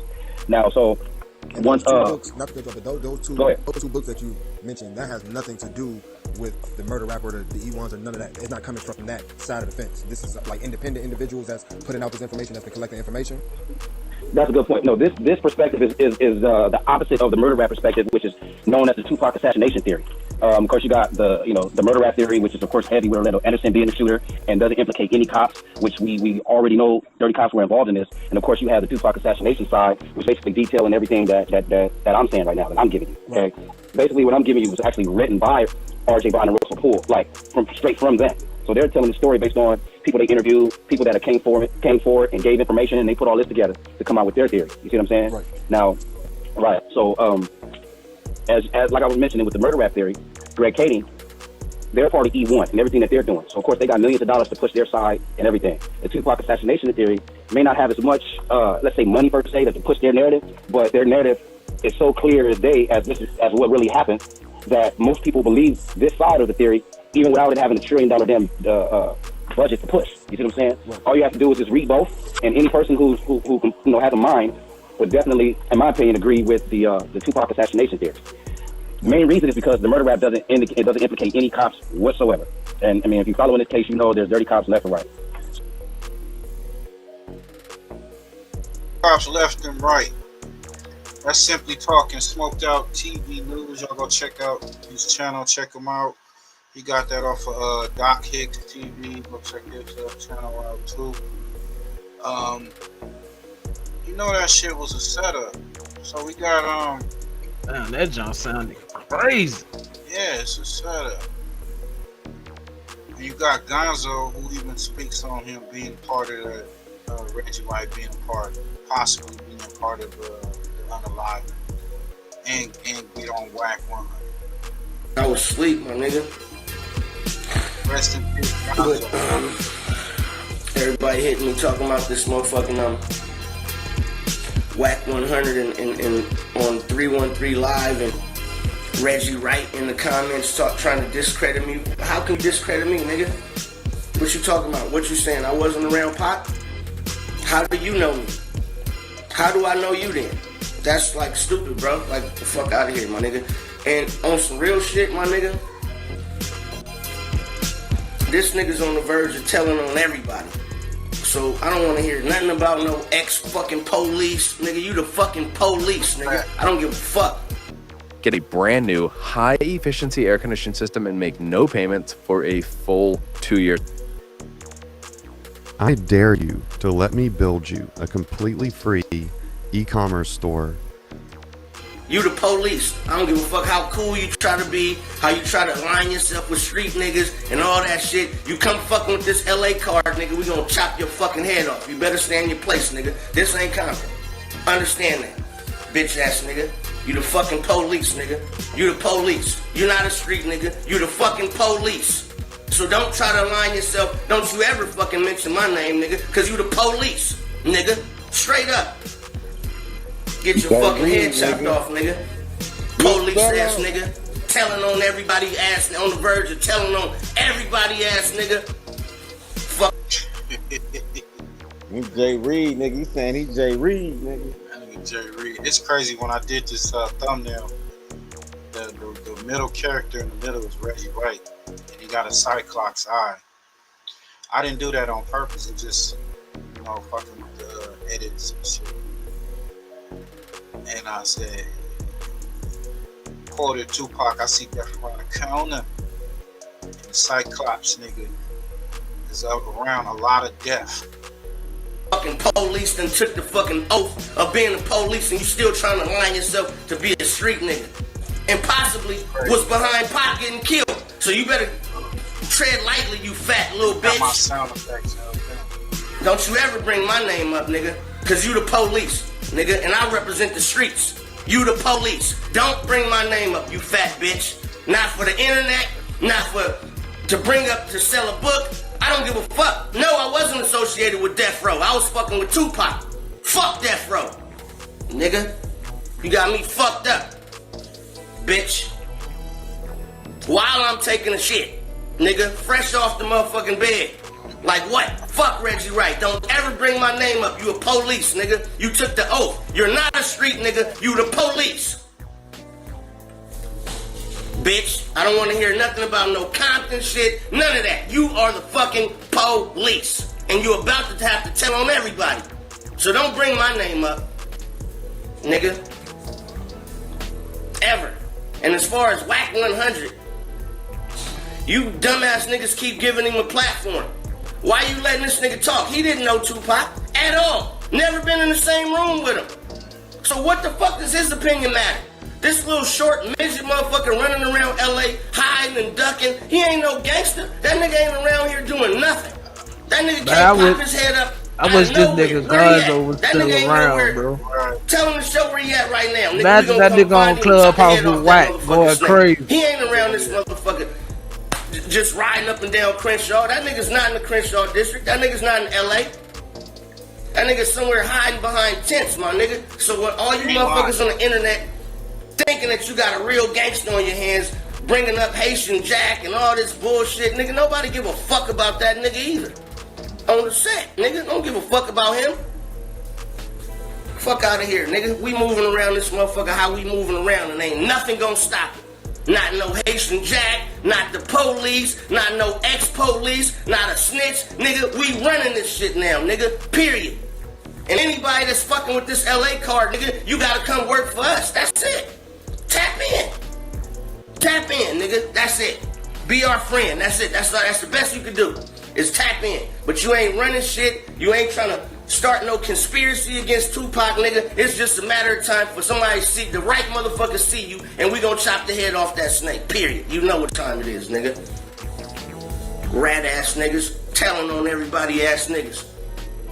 Telling on everybody ass niggas and still got the nerve to be on the motherfucking internet. What? Nobody don't want to hear your name associated with Tupac. Reggie Wright, the nigga who told everybody to leave their guns upstairs that night. You want to talk about that? Yeah, because I know about that too. Why you tell everybody to leave their guns upstairs? That was you, right? Wasn't that you? On the walkie-talkie told everybody? That's leave the guns upstairs? Porky. Bitch ass nigga, don't bring my name up. Nigga, don't you ever bring my name up in your fucking fat ass police mouth, you bitch ass nigga. Discrediting a nigga. How can you discredit a nigga? You was the police that was in front of the motherfucking studio to be the police then, and you the police to me now, nigga. I don't give a fuck how many street niggas you so-called align yourself with. Nigga, you are the police, period. Stay on your side. That's it. Police ass niggas waking me up out my motherfucking sleep on some police shit, talking about a nigga on some DJ Vlad shit. You niggas the police. All you niggas is the police. Period, point blank. With a conspiracy theory to be a nigga like me or get our money. Period. Why else are you around? Why else you around, motherfucker? And reminisce. You want to reminisce, brother? You want to put Big, Wolf, and RZA on teleprompter and tell the world how much you love them? When in fact, 18. You did nothing to save them? 16. To help them? Let's reminisce. Let's reminisce that night. We was at Andre Morel's house, and I told you that the cats was coming to kill us or try to get at us that night. I told you I had intel, but you didn't want to hear it. Let's reminisce the fact I told our driver, Kenny, run this next 3 lights. Run the light, Kenny. Kenny ran the light, Big stopped at the light. Big get killed. Wasn't meant for him, bro. Let's reminisce. Let's reminisce when you told Wolf's mother right after he died that you didn't owe him $300,000. And he had you can pause it here. So I see this, and then, you know, Diddy's father was a former vet, right? Military. Okay. And what's his name? Melvin Combs, right? If I'm not mistaken. Melvin Combs. And he used to sell heroin in Harlem. And apparently he used to be one of it says Frank Lucas, but it was Nicky Barnes that he used to work. He was one of Nicky Barnes' associate, but even Frank Lucas said that he had a relationship with, Melvin. This is what I've heard. These are the stories. That's not true, brother. Okay, and I'm telling you what I've read and heard, and I want to kind of hear your thoughts. And then he dies in 72, right? Right. We've heard all the stories of, I've looked at to see who's, Zip, all these other names that you hear about, and then. Puff was 3 years old when that happened, and he wasn't on stage. I think he's given a talk at the one of the schools that he went to. He's given a talk, and he says, "Hey, I had to learn when I went to school here on my second days when I found out what my dad used to do. I was told a different story about my mother." So, what do you know about who his father was? I know for what his father was by New York Freddie Myers, who ran that area over there. His lieutenant, Omar, used to finance, like we're giving block parties and things like that for the kids and everything. He had fish stores, he had barbershops, beautician shops, restaurants and everything. So we was giving parties and everything, block parties, giving 100 bags back to the kids and stuff like that. Omar used to give us money to finance that. Were you recently injured in a car accident? Look at this check for 100 and... So now, I think Freddie Myers just came home from jail. He tried to talk to Russell Simmons. Russell Simmons wouldn't have a conversation with him, and Russell Simmons used to work for him before he went to jail, because he was starting a record label himself, Freddie Myers. Freddie Myers said he told me that he had a glass table with nothing but $100 bills all through the glass table stacked up, and it was a glass table, $100 bills stacked up in it, blocks of $100 bills, and then the glass table had $100 bills in it too. He said, "I want to talk to you. Heard you was a good dude and everything like that." He said, "I tried to talk to Puff, and I want to tell him the truth about his father." A lot of motherfuckers out here. So this is a stand-up guy who did all this time and came home. He said, "Puff father was a part of my crew." And I think it was Hollywood Harold or somebody who brought him in there. You understand? He said that Puff father ratted and snitched the crew out. And this is how they did it. They had a cop that was working for Freddie Myers' crew. They caught Puff father in something and gave the cop $10,000. And the cop brought them back the recording and the written statement. Damn, he sound like the police over here. Man, Jim Dill, he better not be lying. He talking about Puff Daddy's. Yeah, that's what I'm saying. He talking about Puffy Daddy, right? Yeah, this Puff Daddy spoke for being a rat. That's what they said, he was a rat. He said that New York Freddie came back and told him that his dad was a rat. He ratted on the whole crew, and so he exposed him that Diddy's option, was either the feds or not. You know what I'm saying? Was he working for the feds? Yeah. That ratting and snitching, that's deep in their blood. That's what it sound like. What he said about the people or the members that he had in the crew. And Puff's father, doing that, told the cop the only reason he was snitching because he had to make a wedding that he couldn't miss. Freddie Myers told the guy who brought him in the fold of the crew, "Yo, you got to get rid of him." Is Freddie Myers one of Nicky Barnes' associates? I don't know how associated they were, but I know Freddie Myers ran that whole area around there, from the Foster Project, from 110th Street all the way to 118th Street. Now, did he have some dealings with Nicky? They all in the same business. You understand? Nicky Barnes leaves, he becomes an informant. Frank Lucas leaves, he becomes an informant. Right. So now, you're saying the rumors that maybe his father was one as well. This is what Freddie Myers told you. Yeah, New York Freddie. Right. Is telling me. And he even said it, I think he said it in one of those documentaries he did. What's girl? What she said. So now, what's up, man? He said, he told the individual that he had to get rid of him. He said, "Young fella, the dude that killed Puff's father was crying the hardest at the funeral carrying the casket." I heard you say that. I heard you say that in another interview. Now that came from Freddie Myers. Right. I didn't ask for that information. In these uncertain times, if there's anything we need, is we need people to believe the future. I'll stop it right there. Jimmy Dill, yeah, he exposing that, and if you you know about Puff Daddy's background as far as his father? You already heard about that. You know about that. You follow Gene Deal. Go check out Gene Deal. Gene Deal speaks on Mace and saying Mace pretty much, you know, didn't let Big know that they was coming for him. Kind of like low key blaming Mace for what happened to Big. I don't know what that's about, but we're gonna get into the content, get to this toxic love triangle. Mace had a duty as a label mate to tell Chris these dudes. I hate these motherfuckers. Want you dead. But this what that's bullshit. This what I'm saying, fam.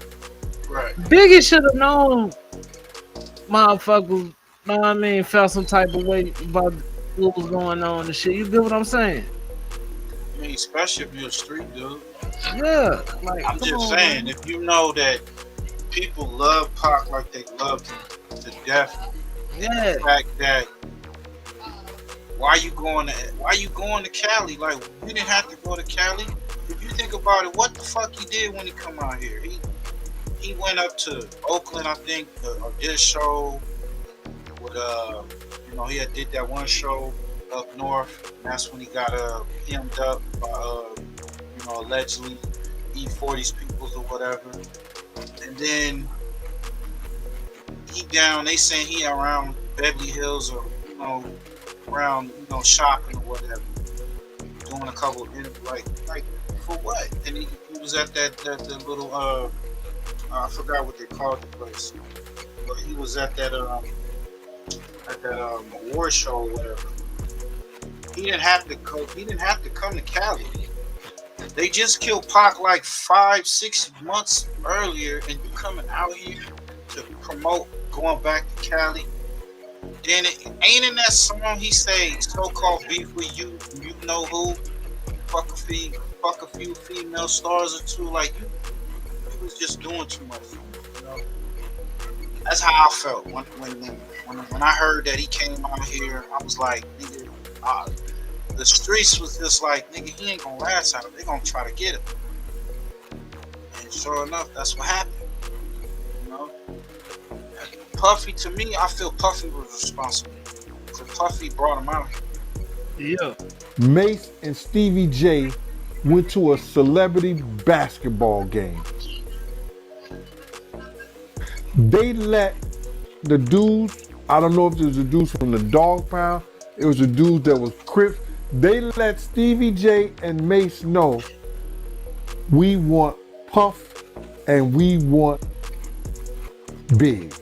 Yeah, the setup is definitely. Mace felt like he was safe, laying down there, throwing up West Coast signs with them.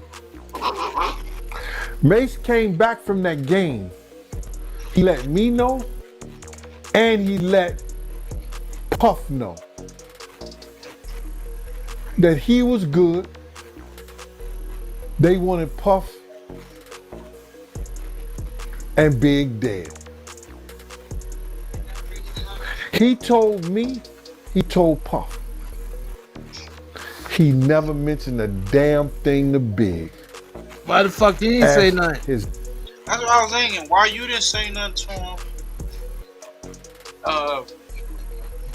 Puffy knew. That's the head of the label.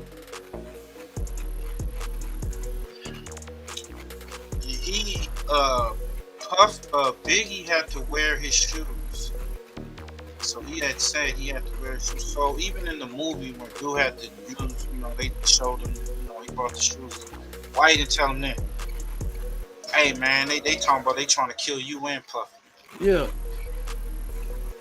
Why did they place Cousin in the past? Why this nigga Gene Deal story always changing to some new shit? This nigga be lying. Man. He always bringing some extra shit to the story, like. Right. What's your thoughts out there, man? Get in the comments. He had an Think obligation it was as a fellow New York. obligation to tell He had Big, an obligation to tell Big. Wow, guys, make sure you like, subscribe to the channel. Listen, man, Gene Deal Yeah, he is was upset. about to leave Bad Boy. He pretty much upset because of what had happened. There has been something to happen over there. It is what it is. Said some things, and he wasn't really cool with it. But I have a guy here who was there that night, that day, actually seen Gene Deal, and seen P. Diddy the day Biggie died, was martyred. Hey, listen, this guy right here, guys, he knows what happened when it come down to seeing from afar. OG Pyru, you there? I just like that intro, OG. I introed you. I'm gonna repeat that and put it on. OG, you looking for the nigga who was there that day when I introed you. Listen, Gene Deal is. Yo, man, Monique, you on it like me, man. All that shit you saying, I knew.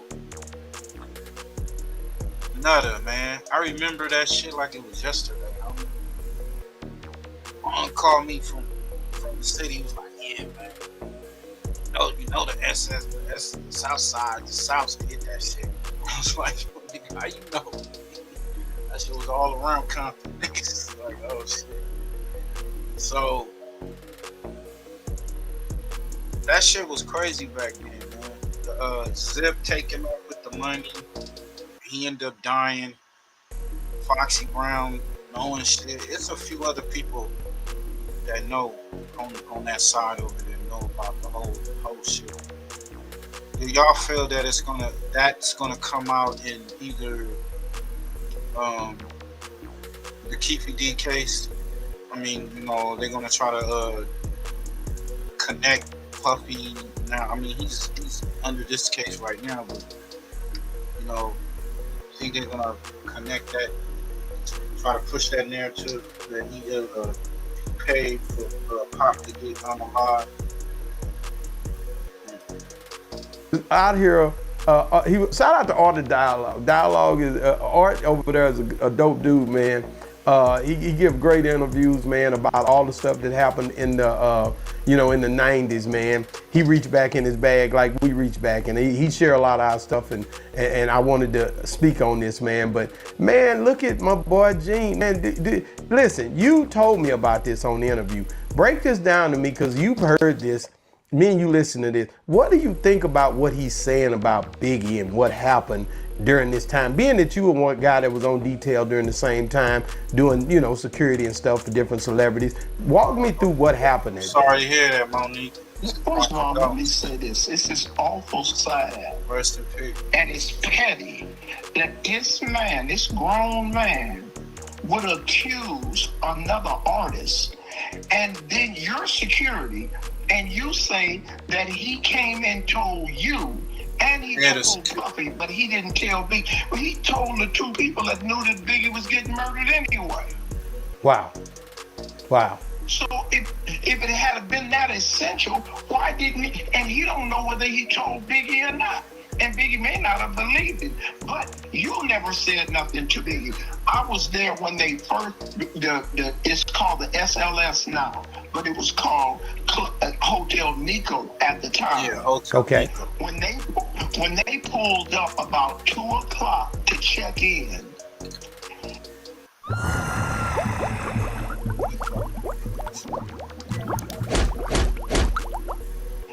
Puffy jumps out of the SUV, Biggie comes out, and Gene Deal come out. And when Biggie and Gene Deal come out, they didn't go to the hotel. They ran across the street with their big asses to go get burgers from Fat Burgers that was across the street. Okay. Now, since he's tattletaling on who knew, why doesn't he ever say anything? Because actually, his detail was on Puffy. He was a priority. Puffy was his priority.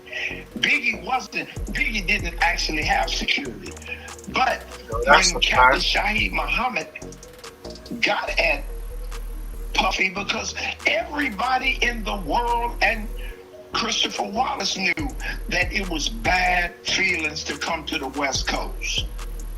I'm going back to Cali. They set him up. Okay, but OG, let me ask you this.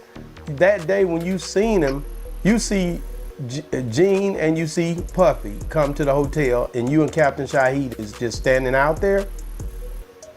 I was on the detail at the time with Black Ground Records. Barry Hankerson, Genuine, Missy Elliott, Aaliyah.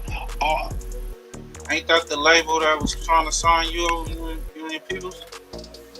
Yeah, Black Ground. Yup. Some real shit, y'all. Real shit, man. Yeah, but Leah used to be on that label. Right. Some serious shit, homie. So there was some serious shit going on back then. And Magoo had just brought Magoo out there. Okay, so you got Magoo, Aaliyah, Barry Hankerson, all of them are staying at a Hotel Nico. Hotel Nico. And then P. Diddy and Gene them come to, I guess, register to be at that hotel, and y'all standing outside. That's what I just told you the other day, that I missed out. I was Big Shot, and Erykah Badu was in the lobby. The same day. You see all those people that was there. So Erykah Badu was there too. I'm just painting the picture. All of y'all at the where I stayed last time at the SLS, which is used to be Hotel Nico. Kurt Franklin was there that day too. Even Kurt Franklin was there. Better get a revolution. What is it? Revolution? Marriage with, do you want a revolution? What's her name? Lil Bow Wow. Who's with the girl with Lil Bow Wow? Sierra? No, the little gay girl. Brat. The Brat, and what's their producer's name? Jermaine Dupri. Hey, so they all was there. Whole crew, because that was a good time, OG. Everybody was at that damn Hotel Nico like that. That was the whole. Think about that. All them niggas was there. Yep. Jermaine Dupri. The only person that was there was not there was Suge, and he was locked up. But it was people from Death Row allegedly was there. They said DJ Quick said he was there. He made a song about it. He had a song on it. Yeah, the song you was a gangster. You was a gangster. Like, no, I'm not. Yeah, bro. I was just thinking about that Black Ground. Yeah. What's his name? Crooked Eye at the time. I remember running into Crooked Eye. Remember that dude, Crooked Eye? Yeah, I ran into Crooked Eye right there at the Walmart. Yeah, right he was the dude that told the guy Rodney that had my CD. He was the one that told Rodney to take it up to at that time the record owner, I guess name was Flint. Yeah, I remember him telling that right there. Them niggas tried to steal my music, bro. Crazy story with that. That's crazy. Crazy story. I gave Crooked Eye my mixtape. I gave him my mixtape in Walmart parking lot. He was regular. He didn't have no chains on him or nothing. He was just regular. Yeah, I noticed him. He was by himself. Nah, he was up at this time when I'm dealing with him. What happened? So he was up at this time. Yeah. I think he was up around that time. It's just, nigga ain't gonna be. He not in Long Beach. That nigga was in the valley. You know what I'm saying? Walking around with shit that nigga probably rob you out here and murder. You know what I'm saying? Definitely. Hotel you majorly went to at that time, Hotel Nico. Mike Tyson was there. Everybody went to the Nico at that time, bro. So Gene was there standing out there like security, standing watching what was going on with P. Diddy. No, he didn't do none of that. I told you him and Biggie ran over to get burgers. Him and Biggie? him and Biggie jumped out of the car. Puffy came when he got to the lobby, and Captain Shaheed approached him. Gene Deal. We'll talk about the two police that was with Puffy at the time when Captain Shaheed approached him, and Puffy told Shaheed, "No, we got this." And Greg Keaton and another undercover police officer told Shaheed exactly who he was, and they didn't need him. So on your detail, that Puffy told you, you are aware that it was other You got people music, on send it to detail. fam. So he's Send the it to main fam guy that's email. basically dealing with these other guys too. So he's supposed to spread that word around if they all together, looking out for Bad Boy. And anything that I bring to you, why would I tell Miss Jamaica if it's a hit on him and you over Miss Jamaica? I report to you and you report to him. So if Mace told him and Puffy, that was his job. That was all he was supposed to do. So he told He's not security. exactly, and so basically him blaming Mace now, saying Mace wanted to take Biggie's spot. Yeah, and basically it was his responsibility, and he let him down by not telling him. You don't agree with that? And that's the Bro, most I think absurd Mace thing you sucks. ever. I don't understand how he getting all this hype. Oh, Mace. Yeah, he was an awful rapper. Yeah, he said he was mediocre. Mediocre, that nigga was an awful rapper. That nigga was awful, bro. Like anybody, he wasn't gonna get you. But you get beat by Mace. Mace was y'all Bow Wow. Oh hell no, you just was disrespectful even harder. That nigga be like, Mace be the one. First Thursdays, man. Make sure I like, comment, and subscribe. Share it loud. Man, Mace was on that one song with Biggie. Well, Biggie was passed on at the time. That was they could talk about the Benjamins. Man, I heard he wrote that though. I heard he wrote that. Mace was some nigga's favorite rapper back in the day, nigga. Bro, we could put on some Mace right now and listen to them lyrics right there. And they were childish lyrics. They weren't they were Mace more worse than this Silk the Shocker.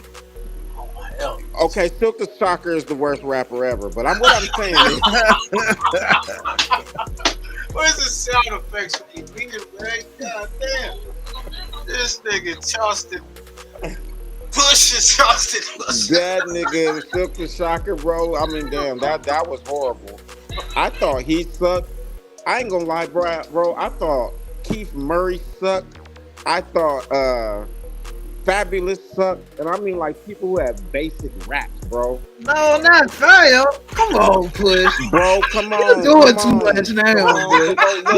Listen. We talking about people who are lyrically inclined, not people who just rap over a beat. I'm talking about lyrically inclined, like Rock. Man, Fab wrote some nigga shit you probably like. Look. Lyrically inclined. You see what I'm saying? Like Naughty by Nature, bro, to put up the lyrics. Yeah. All right. Listen. Yo, he shit. I mean, nigga, Black Sheep was better than them niggas, bro. Oh yeah, Black Sheep was dope. Come on. That's the Black Sheep. Yeah.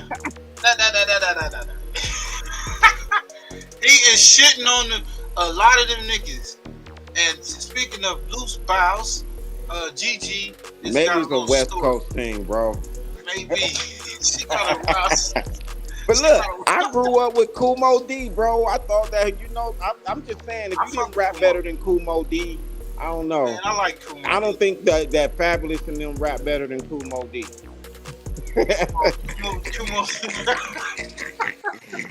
Nigga, that was their hardcore. That was their gangster rap. Was Kumo D, bro. Craig G. Man. You say I used to live downtown, 129th Street. We brought out the Wild Wild West on us.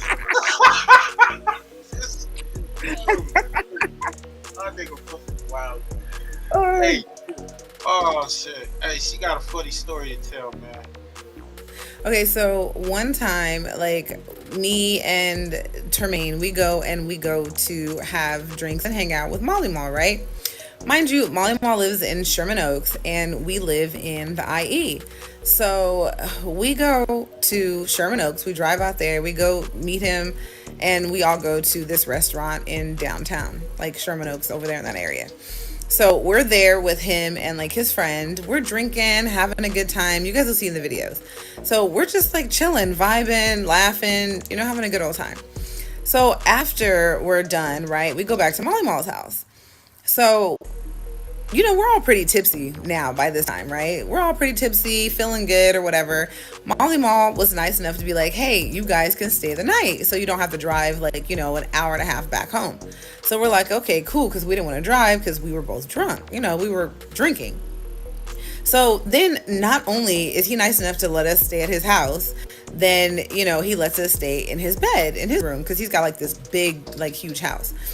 So, of course, like I crash out, super like drunk. I'm like, okay, crash out. Luce lays next to me, you know, crashed out. Mind you, his bed is like massive. It's like 2 king size beds. It's huge. So I'm on one side and Termaine's on another side. So then we wake up the next morning. I kid you not. I can't even make this up. Like when I tell you there was throw up everywhere on Luce Cannon's side, there was throw up all over his side, all on the bed, and then there was fecal matter on the bed and in his pants. Literally, Termaine Williams, literally, I'm telling you this. He threw up somehow. He woke up, must have woke up in the middle of the night or in his sleep, I don't know, and threw up and had the runs and like literally shitted and threw up all over this man's bed. So I'm flabbergasted at this point. I don't even know like what to do. Like the smell is horrific and I'm just like, oh my God. And he's like, he doesn't remember what happened. Like he's like, oh my God. Molly comes in after we're like trying to figure out, like I'm still trying to figure out like when did you do all this and what are like, I've never seen that in my life. So Molly Mall comes in like jaw to the floor, like, damn, oh my God, like, are you okay? I don't even know if Molly knew that it was like fecal matter. I think he just thought it was throw up, but the smell. Hey, she said they drive back in the car, but he had to free ball it or some shit. Niggas out there had to pull I'm over. just saying, she might not have been a good girl any damn way. Like, just like, you know what I'm saying? You know Don't yourself, just watch a boy. nigga with shit all on him and shit. And then telling the story like the nigga was, I mean, like, nigga, you know how many drunk niggas I've seen shit and piss on themselves, bro? Oh my gosh. She talking like, nigga, it's some shit like, nigga. Well, that's why they call them loose Go to bowels. a hood party, nigga. They call them loose bowels for that. That's why they call them loose bowels. That was the rumor. So I guess this was the real reason why. You knew, right? So, you know, Luce is like offering to like, you know, pay to get it cleaned and all this stuff. And Molly Mall's like, oh, don't worry, I'll have the maids clean it up or whatever. So we ended up leaving, right? So we get in the car, we start driving back to the IE, and this fool literally starts throwing up and having the runs again in the car. So like, I'm like, are you okay? So I pulled over, okay? He's already leaking in his hands and throwing up halfway in the car. So I pull over, he vomits, he goes on the side and sick, bro. Damn, what the fuck he drinks? Tanqueray, straight, no chasing. Oh, nigga, he was drinking Super Sacco. Super Sacco. Or that old school drink. You remember that old school drink, Cisco? That's shit liquid crack. Cisco, Super Soccer with G. That shit liquid crack, nigga. You drink that shit, you ain't gonna know who you is. Right. And starts taking a crap literally on the side of the road in the little parking lot we pulled over to, and he's vomiting. So it's coming out both ways. I was just floored. Like, I was like, you didn't even drink that much. Like, are you okay? So because he, like, we didn't even chance it driving all the way home. We literally sat in that parking lot and went to sleep until he felt better, because I didn't want to keep driving and then you're, you know, shitting and throwing up everywhere. Like, the smell was horrific. So he took off his boxers, obviously, because there was like crap in them. So he takes off his boxers, he throws them out, and then he just free balls it. And literally, we sleep in the car until we wake up. I don't even know how many hours later. And then we finally like that, not like that. Right. I don't even like that right there. I mean, call a nigga a snitch, you know, all type of other things, but you know that this is low level dragging. Like, nigga, she a bitter bitch. Like I told you. Fucking BB. That's the fuck she is. BB. Well, we got somebody that's. I ain't even in the sweetie like that, but nigga, I'm gonna give him a little bit of respect. Like, damn. Oh shit. Hey, a Georgia man kills his wife and himself on Facebook Live after being exposed. What's going on? I saw the 30-second pink salt trick in a viral video. Weeks later, they stopped to call me delusional when they saw. You sat right here and set that up for him to talk, for her to talk to him, so you can rob porn. That's what you said. So I went and got a reading. This shit is crazy, So the y'all. read told me a motherfucker, and my wife, somebody in my wife's family, got roots on me. They're praying on my They praying on my downfall. They don't want to see me. They playing with my finances. Letter just dropped the break it down. He put the breakdown on this. I'll go over there and run the numbers up. My money goddamn blessed. In the house. He parked his car down the road. He went in the house. Zal was in there. Zal was in there with another guy.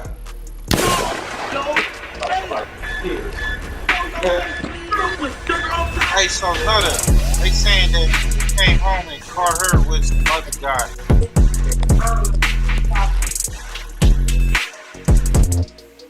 Hey, what's up, y'all? Y'all know my slogan. I don't know it all, but I know what I've been through. Now, before we get into this video, make sure you check us out on Patreon at www.patreon.com/hookah_anonymous. You guys been telling us to create one for the longest, so we recently created a community where we will upload videos that we can't share on YouTube due to their guidelines. We'll also be dropping the latest to there first, behind the scenes information that you wouldn't find anywhere else on our socials. So make sure you become a member, and after you do that, head over to our official Instagram page at hookah_anonymous and follow us there. Now, without further ado, let's get into what you guys came here to see. She was a Now, whore, bro. yesterday we did a video covering the Georgia couple who was very. Look, bro, I don't be judging. I ain't trying to judge. But just because I got daughters, Believe you let them Gatorade bottles. I just wouldn't that would be appropriate to be wearing Everybody outside. doing moving them on. Yeah, but she was wild, bro. That's what I'm hearing. I'm hearing Wild my one. phone was wild, but I'm hearing that she was knocking shit down while he was locked down. Right? Yeah, she was knocking shit down while he was home too. Oh, shit. Anywhere else on our socials. So make sure you become a member, and after you do that, head over to our official Instagram page at hookah_anonymous and follow us there. Hey, you know Now, what's without crazy? I heard that she found him in prison. So he was writing him and shit. He was married already. further ado, let's get into what you guys came here to see. Now, yesterday we did a video covering the Georgia couple who was very toxic and would go on Facebook Live every other day spewing out each other's business. Whether it consisted of cheating on each other, joking on each other, threatening each other, giving each other STDs, the whole 9 yards, y'all. Now, the whole story is crazy, and of course the 36-year-old man who goes by the name of Shamarcus Jamil Carr, aka Mark, would look like the worst because he would end up taking his 27-year-old wife's Zariah Khadijah Carr, aka Duchess Dior's life. Let me make this very clear. Under no circumstances do I think anything is excusable for taking a life. However, as I told y'all in the last video, it's but so much a person could take, whether you a man or woman, which is why I always say the first sign of any red flag concerning your partner, putting their hands on you or threatening you, leave. Don't stay around.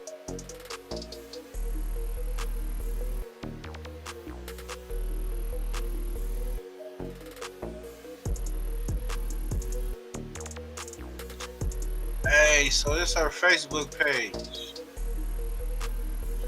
Kind of like the last pictures. Yeah, they was on Facebook Live. Yeah.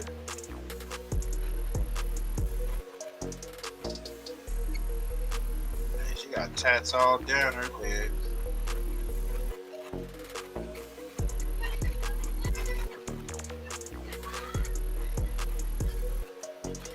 Hey, wasn't she snitching too?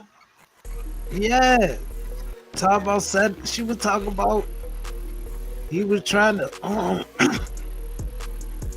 get her the backdoor nigga and all types of shit.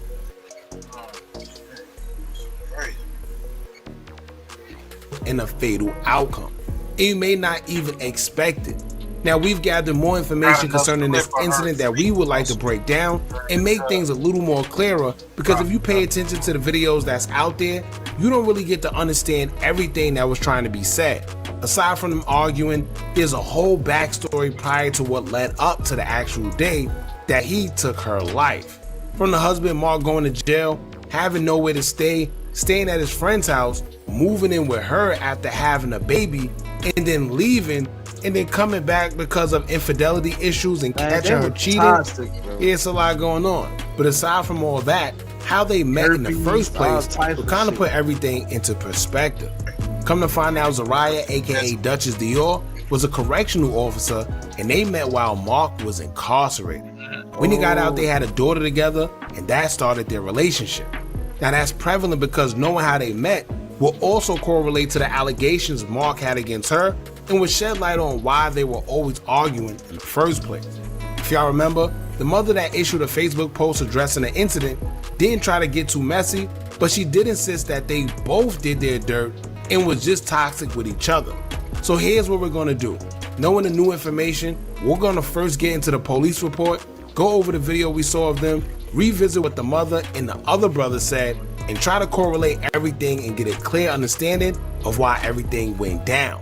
Now, before we get into it, make sure y'all hit that thumbs up button so we can get this video into the algorithm. And if you're not subscribed to the platform already, make sure you do so now. Let's get into it. The online report of the incident was a quote, Emmanuel County, Georgia. Our water should be safe to drink, but dangerous chemicals known as PFAS have polluted water supplies across the country. If you're seeing this ad, June 15, 2025, at the request of Twin City Police Department and the Emmanuel County Sheriff's Office, GBI agents are investigating the death of Zariah Khadijah Carr, age 27, of Twin City, Georgia. On June 14, 2025, at about 9:30 p.m., law enforcement were dispatched to the 100 block of 5th Avenue, Twin City, Emmanuel County, Georgia, regarding the domestic disturbance. The Twin City Police Department, the Emmanuel County Sheriff's Office, and Emmanuel County EMS responded to the location. When officers arrived, they found Zariah unconscious, and she was later pronounced deceased. Zariah's husband, Shamarcus Jamil Carr, age 36, of Twin City, Georgia, could not be located. Zariah's 2021 Dodge Challenger was also missing. An alert was put out for Zariah's car. Just after 11 p.m., law enforcement was alerted that the car was in Wayne County, Georgia area. The Wayne County Sheriff's Office located the car and attempted to stop the car. Shamarcus was inside the car and shot himself. He was taken to a local hospital where he later passed away from his injuries. Shamarcus Jamil Carr's death is being investigated by the Wayne County Sheriff's Office. The GBI's medical examiner's office will complete an autopsy on Zariah Carr. Now, I don't know why an investigation. Fuck all that. No pussy. Nobody worth shooting myself. Tripping. You know what I'm saying? Nigga, she snitched on that nigga. The hood was getting ready to come kill him. Yeah, Fuck all that. Yeah, Nah, that she shit was saying shit, my She nigga. was Like, saying I too know much. she's saying shit, but I'm not finna off myself, nigga. Nah, hell well, I'm no. just He saying, you shouldn't getting even ready let to be her ass locked get up for on that life. live. Right. He should have Why just got the you fuck have her away on the from her. line? I'm saying I don't know how to deal with that when my girl just outed I murked a nigga. It wasn't just that nigga murked a nigga, bro. Yeah. They gonna have to come get me. She was telling some shit. She was trifling too. Crazy. Will be done on Mark because clearly, like they say, he took his own life.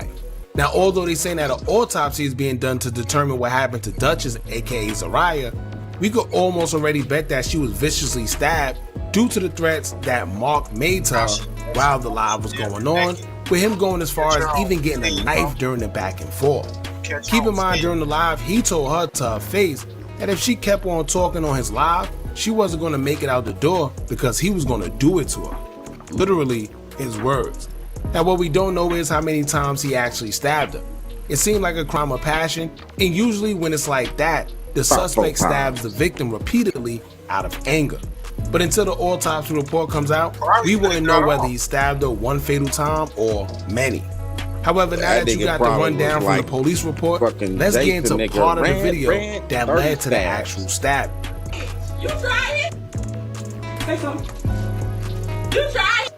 Something else in my life. Sit back and listen. Oh, you finna stab me? Sit back and listen. Are you finna stab me? He lied though. If I get off the lie, you ain't gonna make it out the door. And I'm gonna do it to you. So the best thing for you to do is shut up and listen to the lie. You need to stop lying. I'm telling the story. A couple months ago, I went live. This nigga said, I'm telling the story. So, fuck. My story is, you know, I came home from prison, and I came home married, and before She's standing so tall over you know, there. I done ran into the CO, which is the person that came, right? I ain't lying. I hope they give him a Facebook shit. You put And it wrong for their money. so, whole time, Man, you know, we all know, waste like, perfectly good products. Yeah. Damn, bro, they pad don't even look bad. So, I really been, you know, playing my little part, you know, came into a little before that, you know, I was doing my thing in prison when I met her. Taking care of, You that way from Kelly, stop minding them damn people. Keep coming in, just irritating. Yeah, she did that the whole life. Right, like, come on, man. Sometimes, and you know, we ain't being male chauvinist and nothing, but sometimes y'all women be doing too much. Be all in a nigga ear, popping and talking shit. And some of these dudes out here can't take that type of shit, especially if they done got out the bed. Man, that nigga, he was emotional, bro. Like, yeah. You could tell. But that's what I'm saying. A lot of them niggas is emotional, and then they draw back and slap the shit out of them because she like, yap, like, shut the fuck up, go somewhere. We not correlating right now. Sit your ass down over there and get out of my face. If you know Bro, he could have took the live outside. That's what he could have did. He should have did it. He cooking. The nigga cooking. How would he doing? Nigga, I don't give a damn. She Cut that coming back up in motherfucker there. off and shit. She coming Big back ass up in there. motherfucking belly and fish, nigga. Get your ass outside. Argue with this girl. Nigga, he cooking what, spaghetti? Cause that's just, and she kept coming in the kitchen fucking with the nigga. And then she was saying shit. Cause I'm just saying, if you start feeling that moment, bro, like you ready to that's why I said he could have took the live outside. But see, I understand all that, but I'm like, I'm not mental like that. That nigga mental. I'm just saying, if you feel that moment, like you girl, you supposed to go for the wall. Yeah, you should. You supposed to take your ass to walk. But I'm saying sometimes some of these women, not all, some of these women be egging on. I'm just saying. It's like That's why you bitter, walk away like the from the bitter bitch. bitch, like You the don't bitter bitch. sit there and do that. Look, the bitter bitch, right? The bitter bitch. I'm sorry, I don't even disrespect her, but Gigi, right? It's paperwork. I guess it's work out there that he done smacked her and went upside her head. Now you got a whiff of how she acting or whatever. I'm quite sure in his mental capacity he could take it, so he just smacked her. How she kept yapping. Yeah. Didn't let the dude have a fucking outlet. Like nigga try to go to the bathroom, she at the door. Yeah. You gonna drown in the fucking toilet. I went back to Augusta State. You got them at the camp. I'm going back to Augusta State. Oh, well, you owed me. I mean, I was helping you. Okay, yeah, so. They said get to the point. You got them beat around the bush. So. I'm going to tell you, he finna get everything goddamn food. So this here, inside here, and played me. She used to get a lot of, you saw the text on it. She used to get text. She would get the text on it. Long story short, cool. Then he just capped on me like I had already had tattoo before 3 years ago.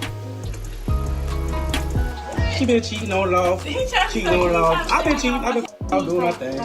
He just said I got all my tattoos from she get pregnant. So I around. I got what? And cheat while she was pregnant. First time cheating. I went in home about. That was your first time, nigga. About a year. Pay $100 for phone numbers, but won't pay no bills. So again, she saying that, but I was paying bills when I wasn't even staying here in prison. Well, you wouldn't even pay when you stay here. We got down had the nerve to try to validate her cheating with me inboxing girls while I'm in prison. I needed a pen pal. You feel me? I want the pen pal. What you mean? So she validated that while she around here getting. Okay, so I come home. Back to the point. She get pregnant. My daughter, like y'all done seen on my page. I get called up cheating. So she calling my phone. She calling my phone. So she come and tell me, "Oh, I'm cooking lasagna, my boy." She thought she watch us for they watch Paddy's there now. What the fuck? Snatch the phone. See, that's a strangle. That's a strangle, my nigga. You getting the motherfucking Bart Simpson strangle, nigga. Nigga. Now, oh hell no. If this shit stir up beef and your husband get hurt. Well, baby, Sierra Williams, if it start up beef, he got his phone live. And guess what? Don't get on here lying because now I'm telling everything. Because now you've been lying on me. And it's really frustrating. It's really aggravating when every time you pick up the phone, he on the phone spraying your name. Yeah, you know my girl was such. He never touched me. Why are you lying on me? Why are you lying on me? I never touched.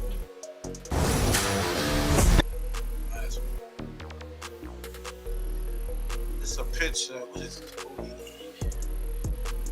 Mind y'all, I just told y'all I broke out my nails trying to test some ass up this morning.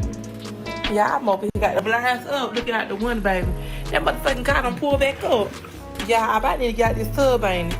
Cause he might do me just like that movie and drop that goddamn radio in his damn tube. I don't know.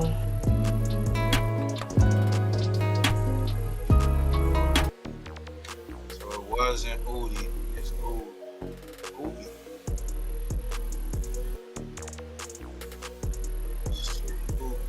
This nigga shit is ratchet. This is the dude that Mark set up and died. That cost, what's her name? Sierra her life.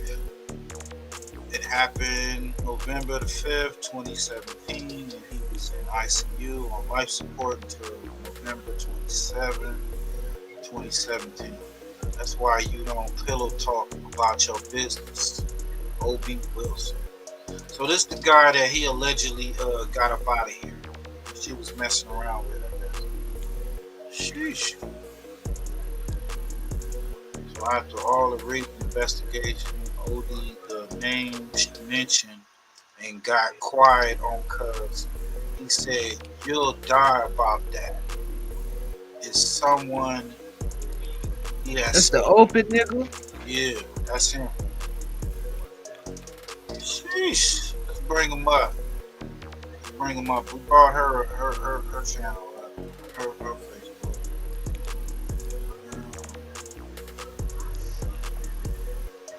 What is it? Obi Octavius, right? Oh shit. Yeah, cause she was getting ready to say something about that shit. He was like, "Yeah, you go dab about that one." Then she changed her mind, was like, "Nah, y'all ain't gonna clock that T. I ain't gonna dab about that one." Then she started to say something else, and then that's how you know that everything shut off. And then that when you that's when they pronounced what happened and shit. Rest in peace. Here we go. Sheesh. This is the brother right here. Rest in peace.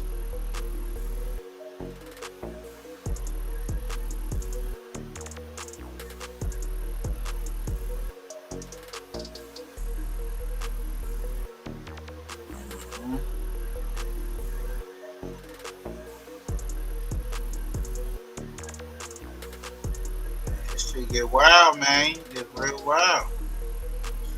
She was doing too much. So, do y'all feel that that's the reason why he got rid of her?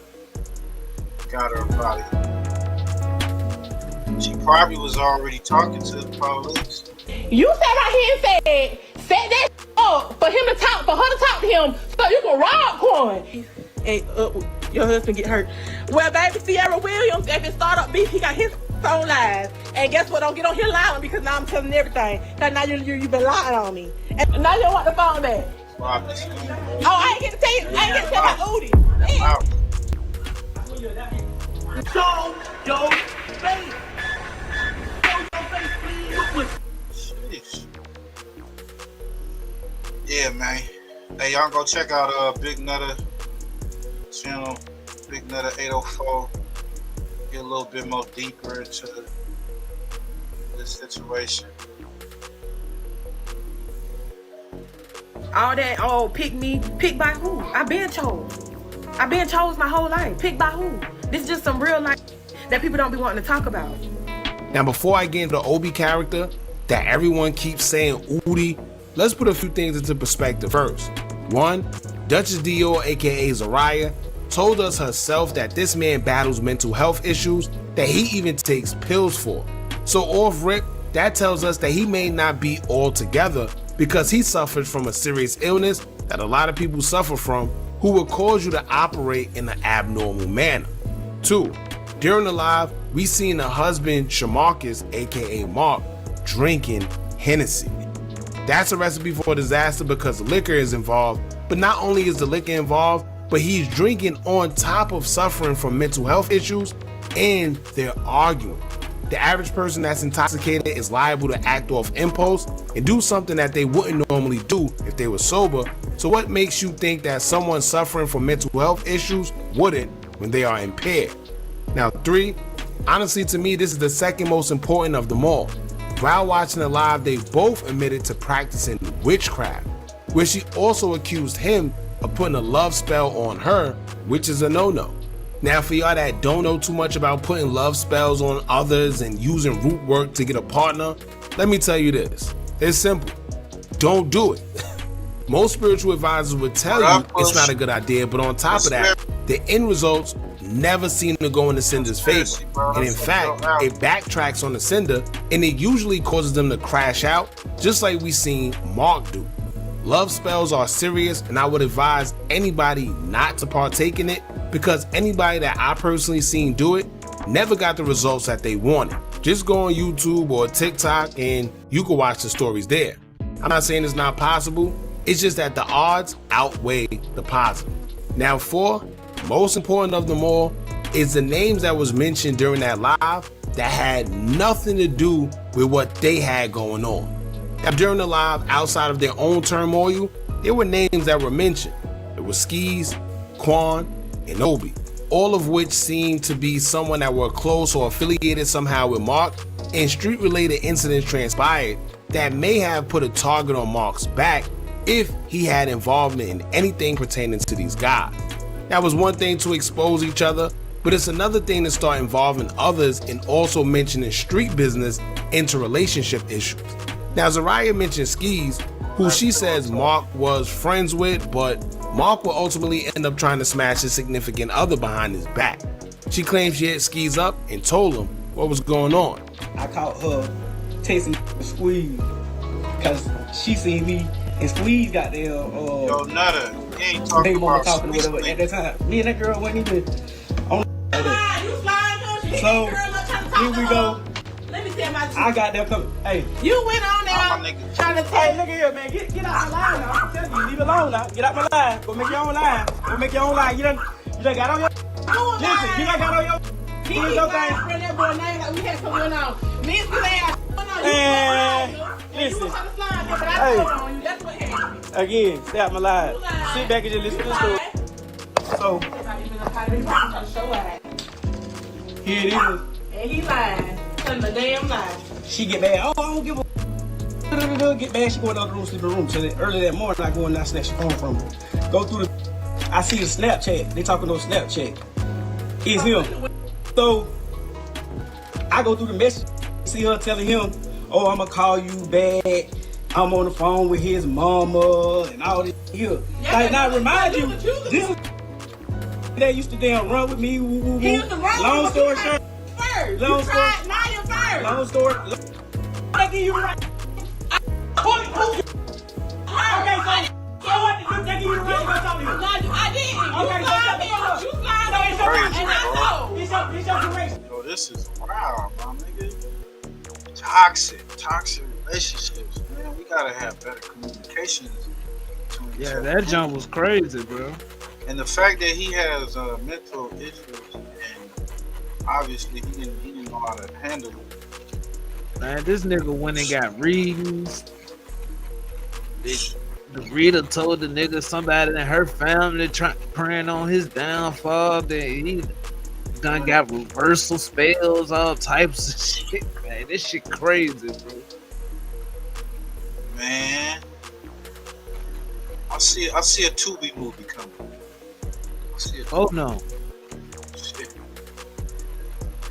And this crazy because they left them babies, bro. Yeah, I was thinking about the babies. Like, they got, what, 2 kids, it seems like? Or at least I see 2. Yeah.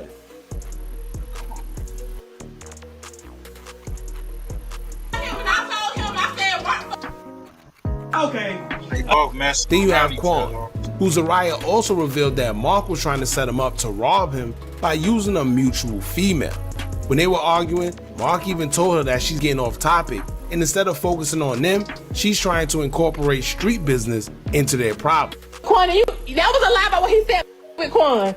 You snow through that snowball at the glass at the screen door while I was recording her. Quan did slide up and say, "Who is that?" Somebody lied. Hold on, this what you lied at. You sat right here and set that up for him to talk, for her to talk to him, so you can rob Quan. That's what you said. It was even at a point where someone in the comments of the live even said, quote, "I heard someone trying to rob Quan," or something to that nature. So basically, she was revealing street things that may have went unnoticed before, but now it's implementing him inside, in which he'll eventually have to deal with it in the long run. Yep. So I guess he said, "Fuck it. I just killed my wife. I might as well just end it because niggas gonna saw that live. Them niggas gonna come for me. Law's coming for me." Hey, what's your thoughts on this, Nutter? And shit just wild, bro. Like, sometimes you just gotta know when to get away and let shit go, bro. Right. For real. If you say a motherfucker your downfall, just get the fuck away, bro. That was crazy. Hey, we went over time, and there was a couple things I couldn't be able to play, but we'll get it on the next one, man. We got AD and Pun. AD called Wacc out for dry snitching, or they both called him out for dry snitching between academics and TDE. I heard TDE call act out for the fade, and he turned it down. So I guess AD and Pun, they feeling like cause Wacc saying he rolling with no jumper and he got axed back. So he's pretty much going at the back on Fed and community. So they call him a rat, man. Call him, I mean, you know, in so many words, call him a dry snitch. You know what I'm saying? So yeah, we get that on next one. Hey man, appreciate everybody for pulling up. Shout out to everybody in the chat. Yeah, I'm gonna leave y'all with this, man. The new Political Street Views just dropped a new one. I spent 24 hours in the most dangerous game. Get it. We out. The cruise. If you got something, fire it up. Put your seatbelt on. Let's take a ride. Y'all see them big buildings downtown? Yeah, it's some offices in them big buildings, and they operate on a 24/7 basis. No, I'm not talking about the DEA or no type of task force. Yeah, I'm talking about the exposers, the who's offices. You know, gangbang services. Donnie Diamond's got a whole franchise now. They tapped into the YouTube streets, and they not playing. Gangbanging Services, my name is Donnie. How may I help you? Just got an email talking about he got a DP and shit, nigga. That's about the dead homies. Nigga ain't got no DP, blood. Oh yeah, sir. Let me go ahead and get right on that for you. Check something out. Your name's Tiny Bloodhound, right? Yeah. Yeah, sir. It says you haven't been here in the set in about 60 days. Blood, what you mean I ain't been in the set in 60 days? Dead homies ain't been in the set, nigga. I was just in the store patrolling the set. Yeah, no. I understand that, sir, but it's saying it right here, and I have comments from your big homies. What big homies, nigga? Got no big homies, dead homies, nigga. Who? Well, sir, that'll go ahead and be Lunatic. Yeah, Lunatic said that about you. Man, blood too old to be hating on the little homies, weird ass nigga. Sir, I have nothing to do with that. But what I do know, you have to be in the set within 30 days to get your DP, or you will be getting an automatic put off. Come on, blood. Dead homies, nigga been going through with his BM and shit. Nigga just had his kid and shit.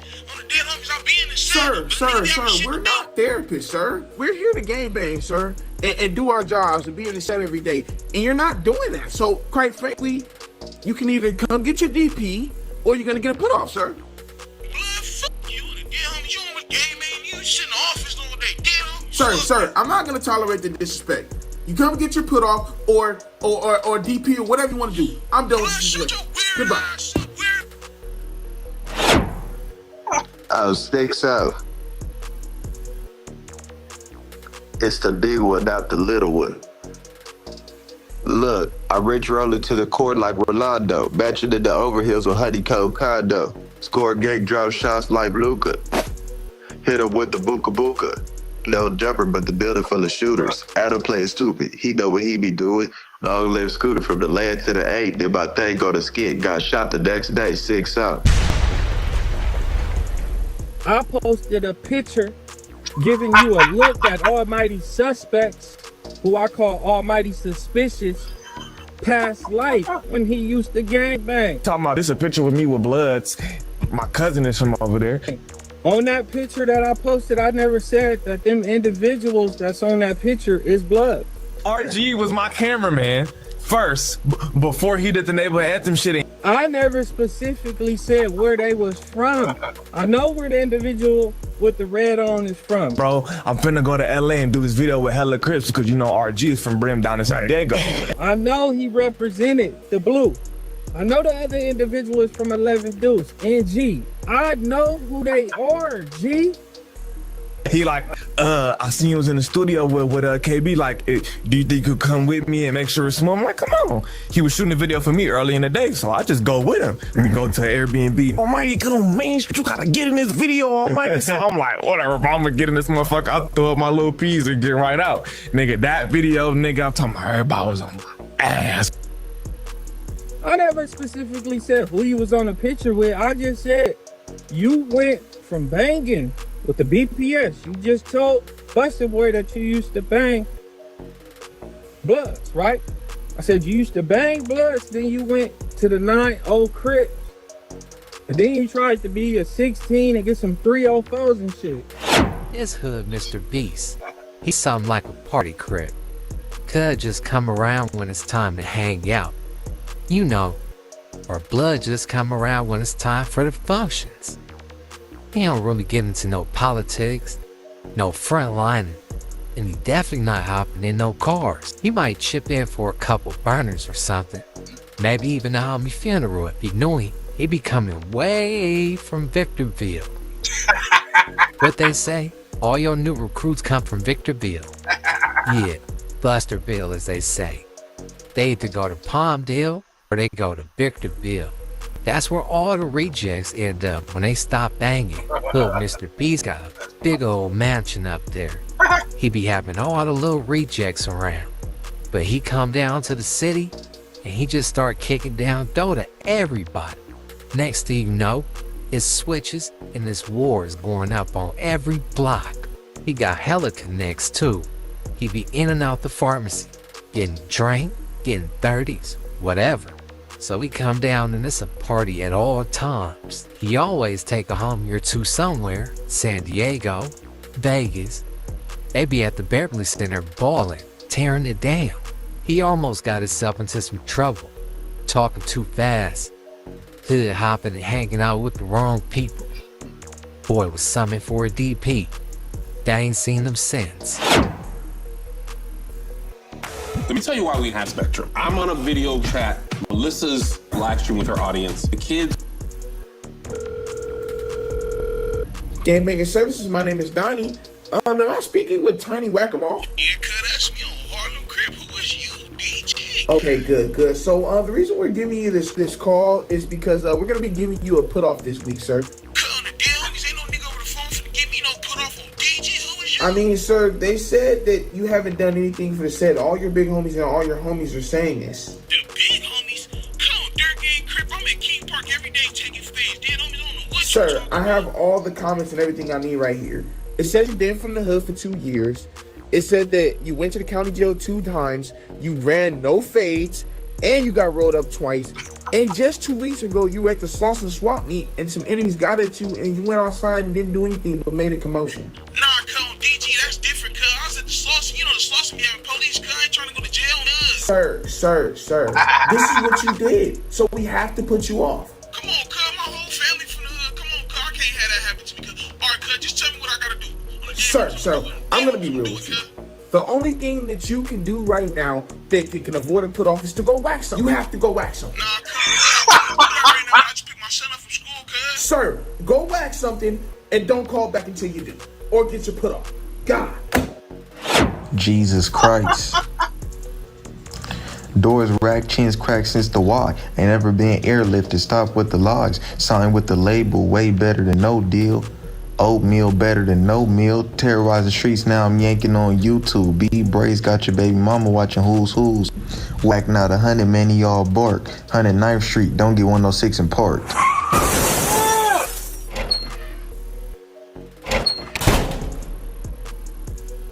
Hold up. Baby Braze writing flows while he was in the hole? Yeah, they had to hurry up and let him up out that thing. I heard he just got out. He got that Boost Mobile sponsor, so he got unlimited chirps. He don't care about what falling they snatch now. He finna yank on Whack 100 till it's over with. They gonna have to put him up under the jail.